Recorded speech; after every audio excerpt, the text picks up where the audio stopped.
യേശുവിനെ സ്തുതിയായിരിക്കട്ടെ. ഒന്ന് പരസ്പര സ്തുതി കൊടുത്ത്, അങ്ങോട്ടും ഇങ്ങോട്ടും തിരിഞ്ഞ സ്തുതി കൊടുത്ത് ഒന്ന് പറയുമോ? ചിരിച്ചുകൊണ്ട് പറയും, യേശുവിനെ സ്തുതിയായിരിക്കട്ടെ. മുഖത്തോട് മുഖം നോക്കി തിരിഞ്ഞിട്ട് അങ്ങോട്ടും ഇങ്ങോട്ടും ഒരു നിമിഷം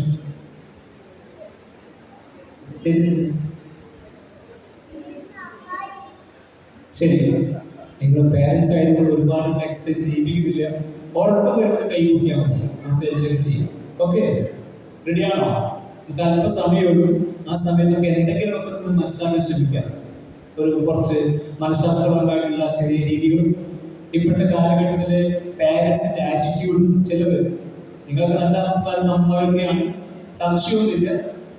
എങ്കിലും നമുക്ക് ചെറുതായിട്ട് എന്തെങ്കിലും മനസ്സിലാക്കാനായിട്ടൊരു ദിവസം കാണുമ്പോൾ ഇരിക്കും. ഞാൻ പറയുന്നത് ക്ലിയർ ആവുന്നില്ലേ? ക്ലിയർ ആണല്ലോ അല്ലേ? കാരണം തൃശ്ശൂരിൽ നിന്നാണ് വരുന്നത്, ചാലക്കുടിയാണ് എൻ്റെ ദേശം. ആക്ച്വലി ഞങ്ങൾ കുറച്ച് ഫാസ്റ്റായിട്ട് സംസാരിക്കുന്ന വ്യക്തികളാണ്. അതുകൊണ്ട് നിങ്ങൾക്ക് എക്സ്ക്യൂസ് ആവുമെന്ന് ഞാൻ പ്രതീക്ഷിക്കുന്നു. ഈ വർഷത്തെ കാറ്റഗിസത്തിന്റെ തീം നിങ്ങൾക്ക് അറിയുന്നവർക്കറിയില്ല. കുട്ടികൾ പറഞ്ഞു കാണും. എന്തായിരിക്കും? പ്രാർത്ഥനയും വളരെ നിങ്ങൾ അപ്ഡേറ്റഡ് ആണ്. കുട്ടികളെക്കാളെങ്കിൽ അപ്ഡേറ്റഡ് ആണ്. വളരെ സന്തോഷം. പ്രാർത്ഥനയും വളരെ എത്രമാത്രം വളർന്നിട്ടുണ്ട് പ്രാർത്ഥനയിൽ? എത്രമാത്രം വളർന്നിട്ടുണ്ട് പ്രാർത്ഥനയിൽ? നിങ്ങളെല്ലാം അതുപോലെ പ്രാർത്ഥന വളർന്നിട്ടുണ്ട്. ആ ഒരു ചിന്തയാണ് നിങ്ങളോട് എത്തിച്ചത്. ഈ പള്ളിയിലേക്ക് ദേവാലയത്തിലേക്ക് വരുവാനുള്ള ഒരു കാരണം നിങ്ങൾ പ്രാർത്ഥനയിൽ വളരുന്ന വ്യക്തികളായതുകൊണ്ടും ഇനി ഞങ്ങളുടെ മക്കളെ പ്രാർത്ഥനയിൽ വളർത്താനുള്ള ആഗ്രഹം പ്രകടിപ്പിക്കുന്നതുകൊണ്ടുമാണ്. ശരിയല്ലേ? ശരിയാണോ? അങ്ങനെയാണ് നിങ്ങൾ കൈയടിച്ച് ഇപ്പൊ വലിയ കഷ്ടമില്ലേ? നിങ്ങളുടെ പറഞ്ഞ പോലെ കൈയടിക്കാൻ പറഞ്ഞ് ഇടയ്ക്കിടയ്ക്ക് കൈയടിക്കാൻ കുഴപ്പമില്ല. നമുക്ക് സ്നേഹത്തോടെ കൈയടിക്കാം. അത് നമുക്കൊരു പോസ്റ്റിംഗ് ആണ്, നമ്മുടെ കുട്ടികൾക്കൊരു പോസ്റ്റിംഗ് ആണ്, അതിനേക്കാളും എനിക്കൊരു പോസ്റ്റിംഗ് ആണ്. ഈ ഒരു അച്ഛൻ പറയുന്നുണ്ടല്ലോ, അപ്പൊ അതുകൊണ്ട് ചെറിയൊരു പോസ്റ്റിംഗ് എനിക്ക് കിട്ടുന്നുണ്ട്. അപ്പോൾ പരസ്പരം എൻകറേജ് ചെയ്തുകൊണ്ട് പ്രോത്സാഹിപ്പിച്ചുകൊണ്ട് വളരുമ്പോഴാണ് നമ്മുടെ ജീവിതം ധന്യമായിത്തീരുന്നത്, അല്ലേ? രാവിലെ തന്നെ എഴുന്നേൽക്കുന്ന ഭാര്യയോട് ഭർത്താവ് വിളിക്കുന്ന ഭാഷ ഏതൊക്കെയായിരിക്കും?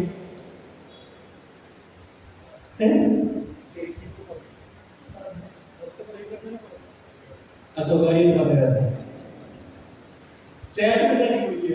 ചേട്ടൻ നല്ല മോളെ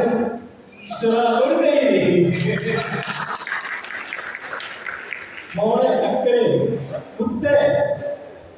പക്ഷെ ഇവർക്ക് പറയാനായിരുന്നു നിങ്ങളൊക്കെ തിരിച്ചു വിളിക്കുക പറയുമ്പോ ഇവിടെ കാണാം. അങ്ങനെയല്ലോ.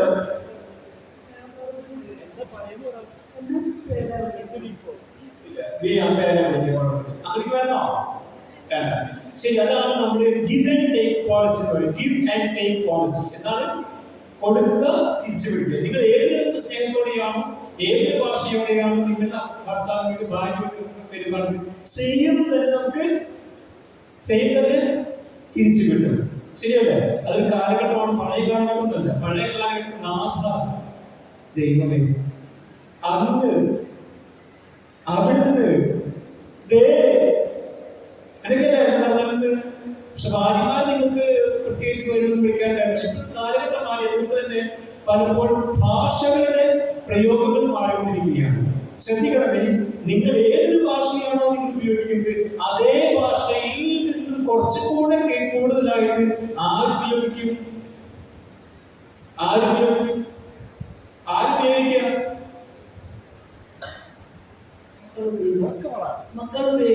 മക്കള് ഉപയോഗിക്കും. ഇവിടെ ഇരിക്കുന്ന അപ്പനും അമ്മയ്ക്കൊക്കെ എത്ര മക്കൾ ഉപയോഗിക്കും? 12 പേരും പറയാമോ? 2 പേരും ഉപയോഗിക്കും. എന്റെ മക്കളുള്ളവർക്ക് മെജോറിറ്റി. 3 മക്കളുള്ളവര്, 4 മക്കളുള്ളവര്, 5 മക്കളുള്ളവര് ദൈവം. എന്താണ് വൈക്കം തോട്ടുമുഖം പള്ളി എന്താ പറയാ? Saint Andreas. ഒരു മകനുള്ളത് ഒറ്റ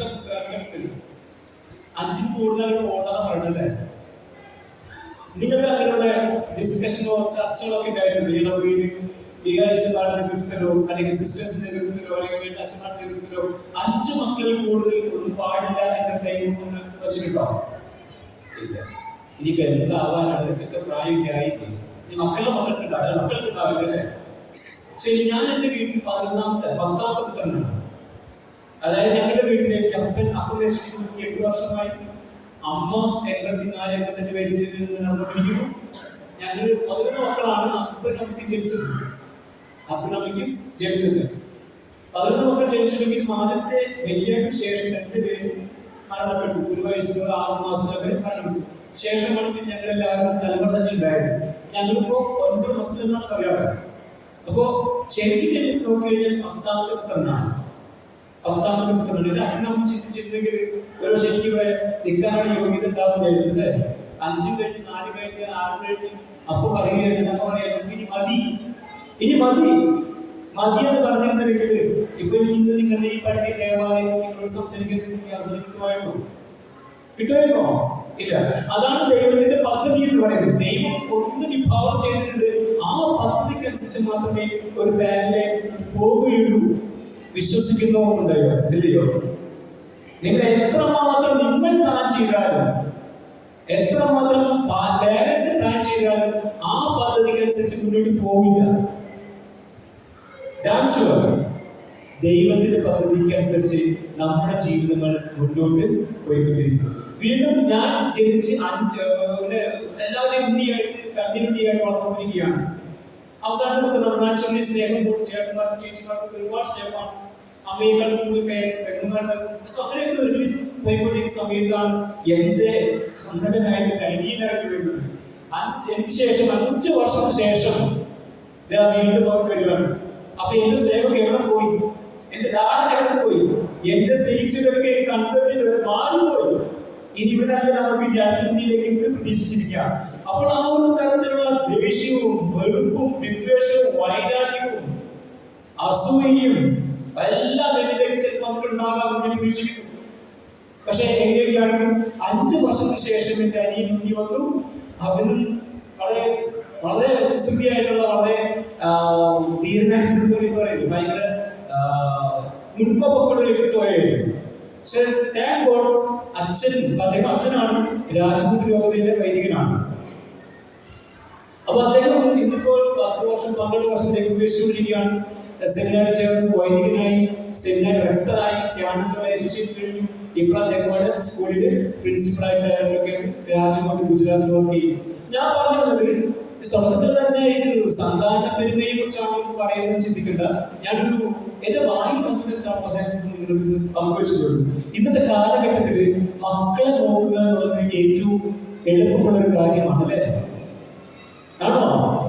എളുപ്പമല്ല. ആണോ? എളുപ്പമല്ല. 1, 2, 3 പേരൊക്കെ നമുക്ക് ഭയങ്കര തലവേദന കാലഘട്ടമാണ്. എന്തുകൊണ്ടാണ് ഇങ്ങനത്തെ ഒരു കാലഘട്ടത്തിലേക്ക് നമ്മുടെ മനസ്സ്, നമ്മുടെ ജീവിതം മാറും എന്നുള്ളതാണ്. ആർക്കെങ്കിലും എന്തെങ്കിലും ഒരു ആശയം, ഒരു ചിന്ത പങ്കുവയ്ക്കാനുണ്ടോ?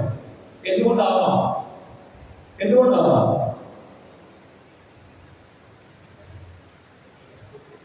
ഇന്നത്തെ സാഹചര്യം വളരുന്ന സാഹചര്യവും വളർത്തുന്ന സാഹചര്യവും രണ്ടുമുണ്ട് അല്ലേ? ഞങ്ങളൊരു ബോബി ജോസ് കട്ടിക്കാട് ടച്ച് കേട്ട് കാണും അല്ലെ? അദ്ദേഹത്തിന്റെ പ്രസംഗങ്ങൾ വളരെ പ്രശസ്തമാണ്. വളരെ ശക്തമായ പ്രിസൈസ് ആയിട്ട് കുറെ കാര്യങ്ങൾ അവതരിപ്പിച്ചുകൊണ്ട് അദ്ദേഹം അവതരിപ്പിക്കുന്ന രീതിയാണ്. അദ്ദേഹത്തിന്റെ നോവൽ കൂട്ട് എന്ന നോവലിൽ പ്രധാനമന്ത്രി പറഞ്ഞിരിക്കുന്നുണ്ട് ഒരു വളരെയധികം ഉദാരമനസ്കനായ ത്യാഗമയിയായ ഒരു അച്ഛന്റെ കഥയാണ്. ഈ അച്ഛൻ നമുക്കതിന്റെ രാമൻകുട്ടി എന്ന് വിളിക്കാം, അദ്ദേഹത്തിന്റെ പേര് വേറെ എന്താണ്, രാമൻകുട്ടി എന്ന് വിളിക്കാം. ഈ മനുഷ്യൻ തിരുവനന്തപുരം മെഡിക്കൽ കോളേജ് ആശുപത്രിയുടെ തീവ്ര പരിചരണ വിഭാഗത്തിന്റെ മുൻപിൽ ആ റൂമിന് മുന്നിൽ കഴിയുകയാണ്. അപ്പോൾ ആ തീവ്ര പരിചരണ വിഭാഗത്തിൽ ജോലി ചെയ്യുന്ന ഡോക്ടർ അച്ഛൻ തന്റെ അനുഭവം പങ്കുവെക്കുന്നതാണ് ഈ ചരിത്രം. ഡോക്ടർ അജയ് പറയുന്നു, ഓരോ ദിവസവും തീവ്രപരിചരണ വിഭാഗത്തിന്റെ ഉള്ളിൽ ഇറങ്ങി വരുമ്പോൾ ഒരുപാട് നിസ്സംഗതയാർന്ന മുഖങ്ങളെയാണ് എനിക്ക് കാണാൻ സാധിക്കുക. കാരണം കിടക്കുന്നതൊക്കെയും അവരുടെ മക്കളോ മരുമക്കളോ അപ്പനോ അമ്മയോ കുഞ്ഞുങ്ങളൊക്കെ ആകാം. ഇങ്ങനെയുള്ള ഈ അസ്വസ്ഥത നിറഞ്ഞ ഈ ജോലിയുമായി ഓരോ ദിവസം മുന്നോട്ട് പോകുമ്പോൾ ഒരു ദിവസം എനിക്ക് എന്റെ കണ്ണുകൾ ഈ രാമൻകുട്ടി എന്ന മനുഷ്യനോട് വേണ്ടതായിട്ട് വന്നു. വേറൊന്നുമല്ല, ഈ മനുഷ്യൻ വളരെ ത്യാഗിയായിട്ട് ഊടും മുടക്കമൊക്കെ ഉപേക്ഷിച്ച് ഈ തീവ്ര പരിചരണ വിഭാഗത്തിന് മുന്നിൽ കഴിയുകയാണ്. അദ്ദേഹം പറയുന്നത്, ഓരോ ദിവസവും ഈ മുറിയിൽ നിന്ന് കടന്നു വരുന്ന ഈ മനുഷ്യനോട്, ഈ ഡോക്ടറോട് ഈ രാമൻ ചോദിക്കും, സാർ എന്റെ മകൻ എങ്ങനെയുണ്ട്? ഇദ്ദേഹത്തിന് 13-14 വയസ്സായ മകൻ തീവ്ര പരിചരണ സീരിയസ് ആയിട്ടുള്ള ഗൗരവമായിട്ടുള്ള രോഗവും ബാധിച്ച് കിടക്കുകയാണ്. ചോദിക്കുന്നുണ്ട്, എന്റെ മകൻ കിടക്കുകയുണ്ട്. ഡോക്ടർ വളരെ ശാന്തമായിട്ട് പറയുന്നത്, മരുന്നുകളോട് നമ്മൾ പ്രതികരിക്കുന്നില്ല, അവന്റെ നില ഓരോ ദിവസവും ശോചനീയമായി കൊണ്ടിരിക്കുകയാണ്. അവന് അല്പമെങ്കിലും ഒന്ന് ഉറങ്ങാൻ സാധിച്ചാൽ ഒരുപക്ഷെ അല്പം ആശ്വാസം കിട്ടുമെന്ന് ഡോക്ടർ പറയുകയാണ്. അപ്പോൾ ഈ മനുഷ്യൻ വളരെ കാര്യങ്ങൾ പറയുന്നത്, അവർ ഓരോ ദിവസവും എന്റെ അടുക്കൽ കടന്നുകൊണ്ടാണ് അവർ ഉറങ്ങിയിരുന്നത്. ഈ രോഗമായ കാലഘട്ടത്തിലൊക്കെയും എന്റെ നെഞ്ചിൽ തലവെച്ചാണ് അവർ കിടന്നിരുന്നത്. ഒരു നിമിഷം സാറിന് സഹായം ചെയ്യാമോ, എന്നെ ആ റൂമിലേക്ക് കടത്തി വിടാമോ? ഒരു രാത്രിയെങ്കിലും അവൻ എന്റെ മാറത്ത് പിടിച്ച് കിടത്തിയിരുന്നെങ്കിൽ അവർ ഉറങ്ങുമായിരിക്കും, നല്ല ഉറക്കം കിട്ടുമായിരിക്കും, ഈ അവസാന നിമിഷങ്ങളിൽ ഒരു ആശ്വാസം കിട്ടുമായിരുന്നില്ലേ? സാർ പറയുന്നത് വളരെ ബുദ്ധിമുട്ടേറിയ കാര്യമാണ്. കാരണം തീവ്ര പരിചരണ വിഭാഗമാണ്, അത് ഇൻഫെക്ഷൻ വർദ്ധിക്കാൻ സാധ്യതയുണ്ട്. ഒരുപാട് ഫോർമാലിറ്റീസ് ആയിട്ട് അദ്ദേഹത്തെ മുടക്കുകയാണ്. ഈ മനുഷ്യൻ പറഞ്ഞ മറ്റൊരു കാര്യമാണ്, ഒരു കാര്യം ചെയ്യും, ആ മകന്റെ ബെഡ് കിടക്കുന്ന ആ ബെഡ് ചുമരോട് ചേർത്ത് വെക്കാവൂ. ഇതിനെപ്പുറത്ത്, ഈ ചുമരിന്റെ ഇപ്പുറത്ത് ഞാൻ മകനോട് പറയണം, ഞാൻ എന്റെ നെഞ്ച് ചേർത്ത് വെച്ചിട്ടുണ്ട്, മകന്റെ നെഞ്ച് എന്റെ ചെന്നോട് ചേർത്ത് വെച്ച് കിടക്കണം എന്ന് പറയണമെന്ന് പറഞ്ഞു. സാർ പറഞ്ഞു, ഞാൻ പറയാം. പിറ്റേ ദിവസം ഡ്യൂട്ടി കഴിഞ്ഞ് പുറത്തിറങ്ങി 8:30 പുറത്തിറങ്ങി ഈ മനുഷ്യൻ ഡോക്ടർ വളരെ ഞെട്ടിപ്പോയി പറയാം.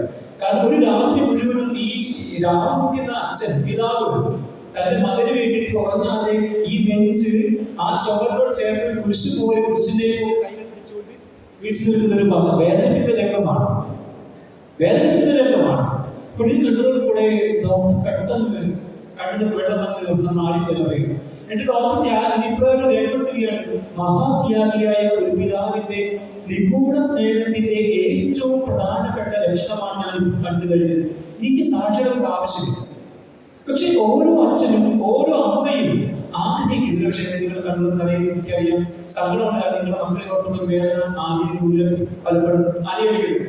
ഇത് മക്കൾ മനസ്സിലാക്കുന്നില്ലെങ്കിലും നിങ്ങളുടെ മനസ്സിലൂടെ, അമ്മമാരുടെ മനസ്സിലൂടെ, അപ്പന്മാരുടെ മനസ്സിലൂടെ കടന്നു പോകുന്ന ഒരു യാഥാർത്ഥ്യമാണ്. ഈ യാഥാർത്ഥ്യത്തെ നിങ്ങൾ ഉൾക്കൊള്ളണം. എങ്കിൽ മാത്രമേ നമുക്ക് നമ്മുടെ മക്കൾക്ക് ഇത് പറഞ്ഞു കൊടുക്കാനായിട്ട് സാധിക്കുകയുള്ളൂ. അവർ കണ്ടാണ് കേട്ടാണ് പറയുന്നത്. വേറൊരു നിങ്ങൾക്ക് കൊടുക്കാൻ സാധിച്ചെങ്കിലും നിങ്ങളുടെ ജീവിതാനുഭവം എങ്ങനെയാണ്, ആ സ്നേഹമാണ് അവരുടെ മുന്നോട്ട് നയിക്കുന്ന സംശയമില്ല. അപ്പൊ എല്ലാ അപ്പന്മാർക്കും ഒരു വലിയ ബഹുമാനവും കൈയടിയും നൽകുകയാണ്. എന്റെ അപ്പൻ, ഞാൻ പറഞ്ഞപ്പോൾ ഞാൻ അവസാനത്തെ വർഷങ്ങളിലുണ്ടായ മക്കളായതുകൊണ്ട് നമുക്ക് ഒരുപാട് ഹെൽത്ത് ഇഷ്യൂസ് ഉണ്ടായിരുന്നു. എനിക്ക് ഒരുപാട് ഹെൽത്ത് ഇഷ്യൂസ് ഉണ്ടായിരുന്നു. പക്ഷെങ്കിലും വലിയ കുഴപ്പമില്ലാതെ എത്തിയിട്ടുണ്ട്. 51 വയസ്സായി മുന്നോട്ട് പോയിക്കൊണ്ടിരിക്കുന്നു. അപ്പോൾ ആ സമയത്ത് ഞാൻ +2 കഴിഞ്ഞ സമയത്ത് എനിക്ക് വൈദികനാവാൻ എനിക്ക് ആഗ്രഹം ഞാൻ പ്രകടിപ്പിച്ചു. പക്ഷെ അപ്പൻ സമ്മതിക്കില്ലായിരുന്നു. അമ്മയ്ക്ക് വലിയ ആഗ്രഹം, അവർ ഭക്തയായ സ്ത്രീയാണ്. അവർക്ക് ഒരുപാട് ആഗ്രഹമായിരുന്നു. അമ്മയുടെ അനിയത്തെ സിസ്റ്ററാണ്, അമ്മയുടെ 2 ആങ്ങളുടെ മക്കളുടെ സിസ്റ്റർമാരാണ്, അച്ഛന്മാരാണ്, പിന്നെ അപ്പന്റെ ചേട്ടന്മാരൊക്കെ ഉണ്ട്. അപ്പൊ ഞങ്ങളുടെ വീട്ടിൽ നിന്ന് ഞാൻ എനിക്ക് പോകുന്നതോടൊപ്പം അമ്മയ്ക്ക് വലിയ ആഗ്രഹമായിരുന്നു. പക്ഷെ അപ്പനൊരിക്കലും സമ്മതിക്കില്ലായിരുന്നു. അവസാനം ഞാൻ എന്റെ ഭാഷയോട് കൂടെ അപ്പനെ അറിയിക്കാതെ തന്നെ ദൈവവിളിക്കാൻ വേണ്ടി ഞാൻ പഠനത്തിന് പോയപ്പോൾ അസിസി ധ്യാന കേന്ദ്രം നിങ്ങൾ അറിയായിരിക്കും, അസിസി ആശ്രമം. അവിടെ ഞാൻ ക്യാമ്പിൽ പോയി തിരിച്ചൊരു സെലക്ഷനൊക്കെ കിട്ടി. പക്ഷെ അന്ന് മുതൽ അപ്പൻ ഇരുന്ന് അതുകൊണ്ടിരിക്കുകയായിരുന്നു. മേ ബി ഞാൻ ഈ നെഗറ്റീഷ്യസ് ഒക്കെ ഉള്ളതുകൊണ്ട്, പ്രശ്നമൊക്കെ ഉള്ളതുകൊണ്ട്, പിന്നെ അപ്പന്റെ ചിന്തയിൽ നമുക്ക് വിധിച്ചതല്ലാതെ അപ്പം പറഞ്ഞ വാക്കിപ്പിഴ നമുക്കത് ചേരുന്നൊരു വിളിയല്ല, നമ്മുടെ കുടുംബത്തിന് അത് യോജിച്ചൊരു വിളിയല്ല എന്ന് പലപ്പോഴും ഞാൻ കേട്ടിട്ടുണ്ട്. പക്ഷെ എങ്ങനെയൊക്കെ ആണെങ്കിലും അന്ന് 16-17 വയസ്സായി ചെറുപ്പക്കാരൻ യുവാനോ അല്ലെങ്കിൽ ബാലന് അതൊക്കെ ചിന്തിക്കാനോ മനസ്സിലാക്കാനോ കപ്പാസിറ്റി ഒന്നുമില്ലല്ലോ. എങ്കിൽ പോലും ഞാൻ ക്യാമ്പിന് പോയി സെലക്ഷൻ തിരിച്ചു വന്നു. എന്നെ വളരെ മനോഹരമായിട്ട് യാത്രയൊക്കെ ആക്കി. പക്ഷേ അന്ന് മുതൽ എന്റെ അപ്പൻ ഇതിനോട് മിണ്ടിയിട്ടില്ല എന്നുള്ളതാണ്. മിണ്ടിയിട്ടില്ല. കാരണം ഒരുപക്ഷെ അപ്പൻ പറഞ്ഞ ആ പോയിന്റുകളൊക്കെ ഫോർമാലിറ്റീസ് ഒക്കെ മീറ്റ് ചെയ്യാൻ പറ്റുമോ എന്ന് പേടിയാകാം, അല്ലെങ്കിൽ ഹെൽത്ത് ഇഷ്യൂസ് ആകാം, മറ്റു പല പ്രശ്നങ്ങളൊക്കെ ആകാം. എങ്കിൽ പോലും ഞാൻ പോയി ശേഷം തിരിച്ചു വരുമ്പോൾ, അവധിക്ക് വരുമ്പോൾ അപ്പൻ കാര്യങ്ങൾ മിണ്ടാതെ കഴിഞ്ഞു. 1 വർഷം കഴിഞ്ഞു, 2 വർഷം കഴിഞ്ഞ് പിന്നീടാണ് അപ്പൻ പയ്യെ ഇതുമായിട്ട് യോജിച്ചു പോകാനും ഇതിനോടൊക്കെ യെസ് എന്ന് പറയാൻ ഒരു മനസ്സൊക്കെ അപ്പന് ഉണ്ടാവുക. എങ്ങനെയൊക്കെ ആണെങ്കിലും 2 വർഷം കഴിഞ്ഞ്, 3 വർഷം കഴിഞ്ഞ്, 4ാമത്തെ വർഷം ഉൾപ്പെട്ടു. പക്ഷെ 3ാമത്തെ വർഷത്തിൽ അപ്പൻ മരിച്ചു. അപ്പൻ ശ്വാസമുണ്ടായ 72ാമത്തെ വയസ്സിൽ അപ്പൻ ഞാൻ വിഷയത്തിൽ കയറുന്ന കടന്നുണ്ട്. ഞങ്ങളുടെ വിഷയത്തിലാണ് ഈ പ്രഥമ വാഗ്ദാനം കൂടുതലൊക്കെ നടക്കുന്നത്. ആ വർഷത്തിൽ അപ്പൻ മരിക്കുകയാണ്. അത് ഭയങ്കര വേദനയായിട്ട് മുന്നിൽ കടന്നത്. പക്ഷേ അപ്പൻ വിഭാവനം ചെയ്യുന്നത് കൊണ്ടാണോ, അല്ലെങ്കിൽ ഞാൻ എന്റെ ആഗ്രഹം പൂർത്തീകരിക്കാൻ അറിയപ്പെടപ്പെട്ടത് കൊണ്ടാണോ, അത് ദൈവത്തിന്റെ പദ്ധതി അവിടെ നടപ്പിലാക്കുവാനായിട്ട് വിട്ടുകൊടുത്തുകൊണ്ടാണോ എന്താണെന്ന് പിടികിട്ടുന്നില്ല. രാത്രി ഭയങ്കരമായിട്ട് ഉറക്കം നഷ്ടപ്പെട്ടു. കാരണം ഉടുപ്പ് ഇടാൻ ഒരു ആഗ്രഹം ഉണ്ടാവുന്നു നമുക്ക്. അതൊന്ന് കാണാനായിട്ട് തമ്മിൽ സാധിച്ചൊരു ഇവന്റെ പട്ടം കഴിഞ്ഞപ്പോൾ പട്ടത്തിന്റെ ദിവസവും എനിക്ക് ഏറ്റവും വേദനിപ്പിച്ചൊരു സംഭവം ഉണ്ടായിരുന്നു. ആ ഉടുപ്പിടൽ ഒരു പട്ടം സ്വീകരിക്കുന്നത്, കൈവച്ച് പ്രാർത്ഥിക്കുന്നത് ഒരു അപ്പന്റെ ആനുകൂല്യമല്ലേ, ഒരപ്പന്റെ അനുഗ്രഹമല്ലേ. അതിന് മിസ്സായി. അത് വല്ലാത്ത സങ്കടത്തിന് അത് കാരണമാക്കി. ശേഷം വലിയ അമ്മയുമാണ് അതൊക്കെ ചെയ്തു. ആ പട്ടത്തിന്റെ വേദിയിൽ കന്യാക്കടലിന്റെ വേദിയായിട്ടുള്ളതാണ്. അതുമാത്രം സങ്കടം അത് എന്നെ കൊണ്ടെത്തിച്ചതാണ്. പിന്നീട് മരിച്ച ഓരോ ദിവസവും കഴിഞ്ഞ ഓരോ ദിവസവും തീക്ഷണമായിട്ട് രാത്രിയിൽ ദേവാലയത്തിൽ പോയി ഒറ്റയ്ക്ക് പ്രാർത്ഥിക്കുകയും ഞാൻ ദൈവത്തിൽ പ്രാർത്ഥിച്ചൊരു കാര്യമുണ്ടായിരുന്നു. ദൈവമേ, എൻ്റെ അപ്പൻ്റെ തെറ്റുകളും കുറ്റങ്ങളും പാവമൊക്കെ എനിക്കറിയാം, എനിക്ക് തമ്മിലറിയാം. എനിക്കൊരു അടയാളം കാണിച്ചാലും എൻ്റെ അപ്പൻ സ്വർഗത്തിലേക്ക് എത്തിയിട്ടുണ്ടോ, അതാണ് നമ്മൾ പ്രതീക്ഷിക്കുന്നത്. എത്തിച്ചു പ്രാർത്ഥിക്കാനായിട്ട് നമുക്ക് സാധിച്ചു. എനിക്കൊരു ദർശനത്തിൽ കുറേ നാളിന് ശേഷം ഞാൻ കാണിച്ചു അപ്പൻ സന്തോഷമായിട്ട് തമ്മിലാണ് കുറേയിരിക്കുന്ന ചിത്രം. ശേഷം ഞാൻ വളരെ ഡീപ്പായി സന്തോഷമായി സഹോദരൻ മുന്നോട്ട് പോകും. ഞാൻ പറഞ്ഞത് നമ്മുടെ പദ്ധതിയല്ല മക്കളെ കുറിച്ച് വീഡിയോ തമ്മിലാണ് പദ്ധതിയാണ്. ആ പദ്ധതി എങ്ങനെയാണ് എന്നുള്ളതാണ് നമ്മൾ കണ്ടെത്തുന്നത്. അതിനാണ് പ്രാർത്ഥനയിൽ വളരാം എന്നുള്ള ഒരു വലിയ തലക്കെട്ടോടുകൂടി ഈ വർഷത്തെ കാറ്റഗറിസിന്റെ തീമിലൂടെ നമ്മൾ കൊണ്ടുപോകും. ശേഷം അതാണ് ഞങ്ങളുടെ കുടുംബചരിത്രം വളരെ ഭംഗിയായിട്ട് പോകുന്നത്. അപ്പോൾ ഞാൻ പറഞ്ഞു വന്നത്, എത്രയൊക്കെ മക്കളുണ്ടായാലും ഒരു അപ്പനും ഒരു അമ്മയ്ക്കും എല്ലാ മക്കളും അപ്പന് ചിന്തിക്കാൻ വേണ്ടും എന്ത്, അവർ 10ാമത്തെ മകനിലെ പോണെ പൊക്കോട്ടെ, 4 പേര് വേറെ ഉണ്ടല്ലോ, അല്ലെങ്കിൽ 3 ചേച്ചിമാർ വേറെ ഉണ്ടല്ലോ, അപ്പൊ എനിക്കെന്ത് കുഴപ്പം ചിന്തിക്കാൻ വേണ്ടും. പക്ഷെ അവസാനം ഞാൻ ഇവനെന്റെ അനിയനും പോയപ്പോൾ, അനിയന്റെ അപ്പനില്ല, അമ്മയാണ്. ചേട്ടന്മാരൊക്കെ സങ്കടം പറഞ്ഞു, നീ ഒരാളുണ്ടല്ലോ, നീ പോകണം. പക്ഷെ 2 പേര് പോയപ്പോഴൊന്നും നമ്മുടെ പദ്ധതിയല്ല എവിടെയും പൂർത്തീകരിക്കുന്നത്, തമ്പുരാന്റെ പദ്ധതിയാണ്. അതിൽ നമ്മൾ എങ്ങനെയാണ് നമ്മുടെ ഹൃദയത്തെ, മനസ്സിനെ, ജീവിതത്തെ, കുടുംബത്തെ നവീകരിക്കേണ്ടതെന്നുള്ളതാണ്. ഒരുപക്ഷെ നമ്മളെ പോലെയൊക്കെ നിങ്ങളെ പോലെയൊക്കെ ഒരു സാധാരണ കുടുംബമാണ്, ഞങ്ങളുടെ കർഷക കുടുംബമാണ്. വലിയ വിശ്വാസത്തിൽ ദൈവം എന്നൊരു കുടുംബത്തിലുണ്ടായിരുന്നില്ല. ഏട്ടന്മാരാകട്ടെ, ചേച്ചിമാരാകട്ടെ, അല്ലെങ്കിൽ അമ്മയ്ക്ക് മാത്രം ഒരു അമ്മയ്ക്ക് ഉണ്ടാകും. പക്ഷെ ചേട്ടന്മാർക്ക് വലിയ തീവ്രമായ ഭക്തിയുടെ മേലാത്തമായി നടത്തുന്നതല്ല. പക്ഷേ ദൈവത്തിന് ആഗ്രഹമുണ്ടെങ്കിൽ ഏത് വ്യക്തിയെയും ദൈവത്തിന്റെ സ്നേഹത്തിലേക്ക് അടുപ്പിക്കാൻ സാധിക്കും എന്ന് സംശയമില്ല. അപ്പോൾ നല്ല പാരൻസ് ആകട്ടെ, അതിലൂടെ പ്രാർത്ഥിക്കുകയാണ്, നിങ്ങൾക്ക് സാധിക്കും. ഇവരുടെ ഏറ്റവും വലിയ ഉദാഹരണങ്ങളാണ് ശ്രീ ശങ്കരാചാര്യരുടെ ശിശു ചോദിക്കുന്നത് കേട്ടുകാണ്. ഗുരുവെ ഈ ഭൂമിയിൽ വെച്ച് ഞാൻ ഏറ്റവും കൂടുതൽ സ്നേഹിക്കേണ്ടത് ആരെയാണ്, ബഹുമാനിക്കേണ്ടത് ആരെയാണ്? ശങ്കരാചാര്യ എന്താ പറഞ്ഞത്? എന്താ പറഞ്ഞത്? ക്ലിയർ ആണല്ലേ? ക്ലിയർ ആണല്ലേ? ക്ലിയർ അല്ലേ? യെസ്, കൈപറ്റേ ആണെങ്കിൽ ശങ്കരാചാര്യ പറയുന്നത് നീ നിന്റെ അമ്മയെ ബഹുമാനിക്കുക. വീണ്ടും ശിശു ചോദിക്കുന്നത് ഗുരുവേ ഈ ഭൂമിയിൽ ഞാൻ ഏറ്റവും കൂടുതൽ സ്നേഹിക്കേണ്ടത് ബഹുമാനിക്കേണ്ടത് ആരെയാണ്? ശങ്കരാചാര്യ പറഞ്ഞു നിന്റെ അമ്മയെ. മൂന്നാമത് ചോദിക്കുന്നത് ഈ ഭൂമിയിൽ വെച്ച് ഞാൻ ഏറ്റവും കൂടുതൽ സ്നേഹിക്കേണ്ടത് ആരെയാണ്? എന്തായാലും ഇത്ര കണ്ടിട്ടുണ്ടാവും? അമ്മയെ. അമ്മയെ. നാലാമത് ചോദിക്കുന്നത് അവസാനം ഗുരുപ്പെടുത്തു, ശിശുപ്പെടുത്തു. ശിശു വീണ്ടും ചോദിക്കുന്നുണ്ട് ഗുരുവേ എങ്കിൽ 3 പ്രാവശ്യം വന്ന അമ്മയെ അമ്മയെ എന്ന് പറഞ്ഞു. ഇനി ഒന്നുകൂടെ ചോദിച്ചോട്ടെ, ഏറ്റവും കൂടുതൽ ഈ ഭൂമി ഞാൻ സ്നേഹിക്കുന്നത് ആരെയായിരിക്കണം, ബഹുമാനിക്കണം? എന്തായാലും ഇത്ര കൊണ്ടുണ്ടാവും? അമ്മയെ. ഇപ്പൊ 4 പ്രാവശ്യം അദ്ദേഹം പറഞ്ഞത് പോയത് അമ്മയെ അമ്മയെ അമ്മയെ. അതുകൊണ്ടാണല്ലോ വിശുദ്ധ ഖുർആനിൽ പറയുക അമ്മയുടെ കാൽച്ചുവട്ടിലാണ് മക്കളെ സ്വർഗം എന്ന് പറയുന്നത്.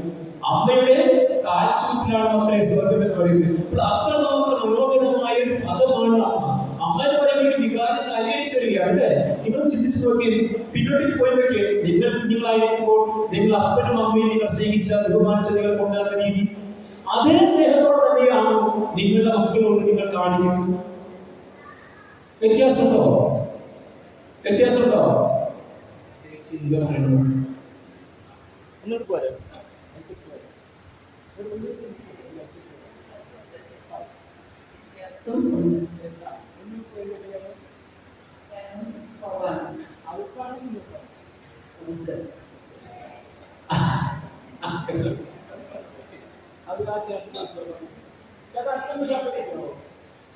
ഒന്ന് പറഞ്ഞേ.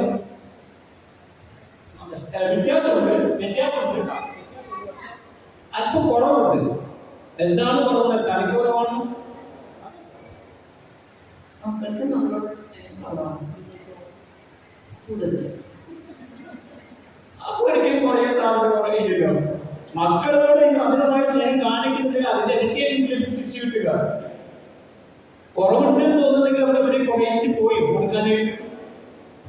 കുറഞ്ഞു പോയോ കൊടുക്കാനായിട്ട്? ശരിയാണ്. മക്കൾക്ക് ഇപ്പോഴത്തെ കാലഘട്ടത്തിലെ കുട്ടികൾക്ക് ഇത് വലിയ കഥയുടെ കാര്യമുണ്ട്. നിങ്ങളായി നിങ്ങളുടെ പാടായി. മറ്റൊരു കാര്യം ഒരു കാര്യം പറഞ്ഞുതരാം. ഇപ്പോ 2018-19 അല്ലെങ്കിൽ ഒരു കാലഘട്ടത്തിൽ ഒരു സർവേ നടത്തുകയുണ്ടായി. നമ്മുടെ ലോകത്തിൽ ഏറ്റവും കൂടുതൽ വർദ്ധിച്ചു വരുന്ന ഒരു അത് കൊടുത്ത് പാസ് നോക്കാവോ? അത് കൊടുത്ത് മാറാവോ ചേച്ചി? അത് വെച്ച് മാറോ? കുഴപ്പമില്ല, അത് കളക്ട് ചെയ്തോളൂ. 2018 കാലഘട്ടത്തിൽ ലോകത്തിൽ ഇന്ത്യയിൽ ഏറ്റവും കൂടുതൽ വർദ്ധിച്ചു വരുന്ന ഒരു ജനസമൂഹം ഏതാണെന്ന് കണക്കെടുപ്പ് നടത്തുകയുണ്ടായി. നിങ്ങളുടെ അഭിപ്രായത്തിൽ ഏതായിരിക്കും ഏറ്റവും വലിയ വർദ്ധിച്ചു വരുന്ന ജനസംഖ്യ ഏതായിരിക്കും?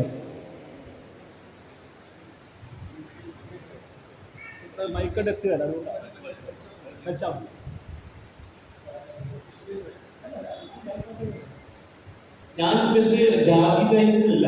നമ്മുടെ ലോകത്തിലെ ജനസംഖ്യയിൽ ഏറ്റവും കൂടുതൽ മുന്നിട്ടിരിക്കുന്ന വിഭാഗം ഏതാണ്? ചെറുപ്പക്കാരാണോ, മിഡിലേജിലാണോ, പ്രായമുള്ളവരാണോ, കുഞ്ഞുങ്ങളാണോ, അഡോളസൻസ് കൗമാര കാലഘട്ടത്തിലുള്ളവരാണ്? ഏതാണ്? ചെറുപ്പക്കാർ.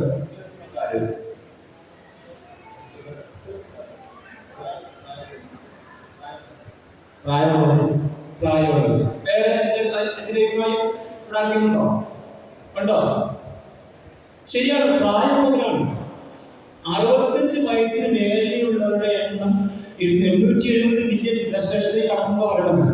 അപ്പോൾ കേരളത്തിലെ, ഇന്ത്യയിലായിരിക്കും ലോകത്തിലുള്ള വേൾഡ് ഹെൽത്ത് ഓർഗനൈസേഷൻ, ലോകാരോഗ്യ സംഘടന ഇപ്പൊ നടത്തിയ കണക്കെടുപ്പ് പ്രകാരം ലോകത്തിൽ വർദ്ധിച്ചുകൊണ്ടിരിക്കുന്ന ഒരു ജനവിഭാഗം എന്ന് പറയുന്നത് പ്രായം 65 വയസ്സിന് മേലെയുള്ളവരുടെ വിഭാഗമാണെന്ന് പറയുക. അപ്പൊ നമ്മുടെ കുട്ടികളൊക്കെ എവിടെ പോയി? കുട്ടികളില്ലേ? 1, 2, 4, 7 പിള്ളേരുണ്ടാവും. അതായിരിക്കാം. അപ്പോൾ പ്രത്യേകിച്ച് നമ്മുടെ കേരളത്തിൽ ഏറ്റവും കൂടുതൽ വർദ്ധിച്ചു വരുന്ന സംഭവം എന്താണെന്നറിയാമോ? കേരളത്തിൽ എന്താണെന്നറിയാമോ?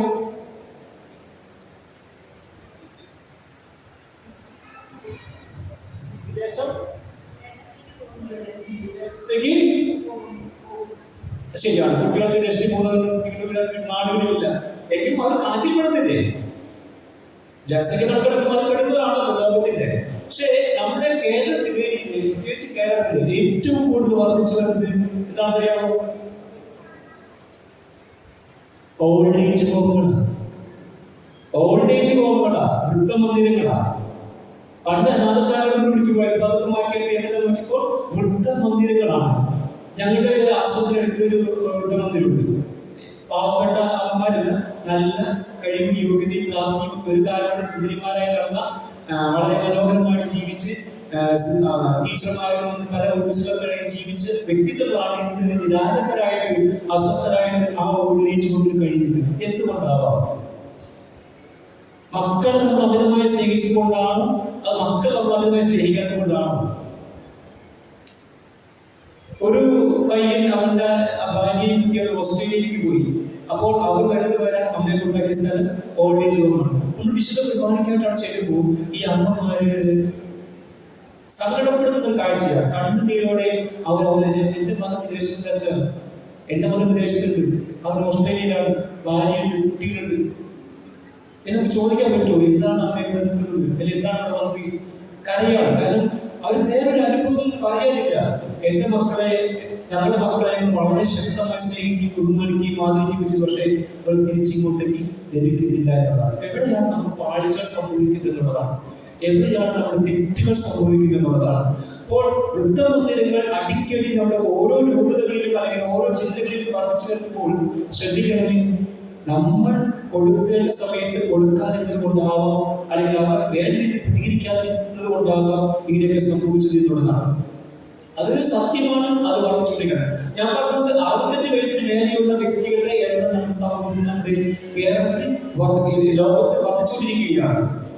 അപ്പോൾ ഞാൻ പറഞ്ഞത് 65 വയസ്സിന് മേലെ പ്രായമുള്ള എത്ര പേരുണ്ട്? എത്ര പേരുണ്ട്? 60 വയസ്സ് 65 വയസ്സിന് മേലെ ആരുമില്ല. 60 വയസ്സ് 2 പേരുണ്ട്. ചോദിക്കുന്നത് വിരോധമില്ലല്ലേ? പ്രായം വെച്ചാൽ അറിഞ്ഞാൽ ഇതുവരെയുള്ള ഭൂമുഖം നഷ്ടപ്പെടുമോ? ചേച്ചി കൃഷ്ണൻ വിഷമത്തോടെ കൈ കൊണ്ടിരിക്കണം. ഞാൻ മനസ്സിലാക്കുന്നില്ല, അത്ര നോക്കിയാൽ മതി. ശരി, ഞാൻ പറഞ്ഞത് 65 വയസ്സ് വരെയുള്ള കാലഘട്ടത്തിലെ വ്യക്തികളുടെ എണ്ണം ആനുപാതികമായിട്ട് വർദ്ധിച്ചത് കൊണ്ട് തന്നെ ഇപ്പോൾ യൂത്ത് എന്നതിന്റെ ഡെഫിനിഷൻ നിർവചനം മാറ്റി. മുന്നേ യൂത്ത്, യുവാവ്, യുവതി എന്ന് പറയുമ്പോൾ എത്ര വയസ്സായിരുന്നു? എത്ര വയസ്സായിരുന്നു? പണ്ട് കാലത്ത് കുറച്ച് കാലഘട്ടം വരെ എത്ര വയസ്സായിരുന്നു?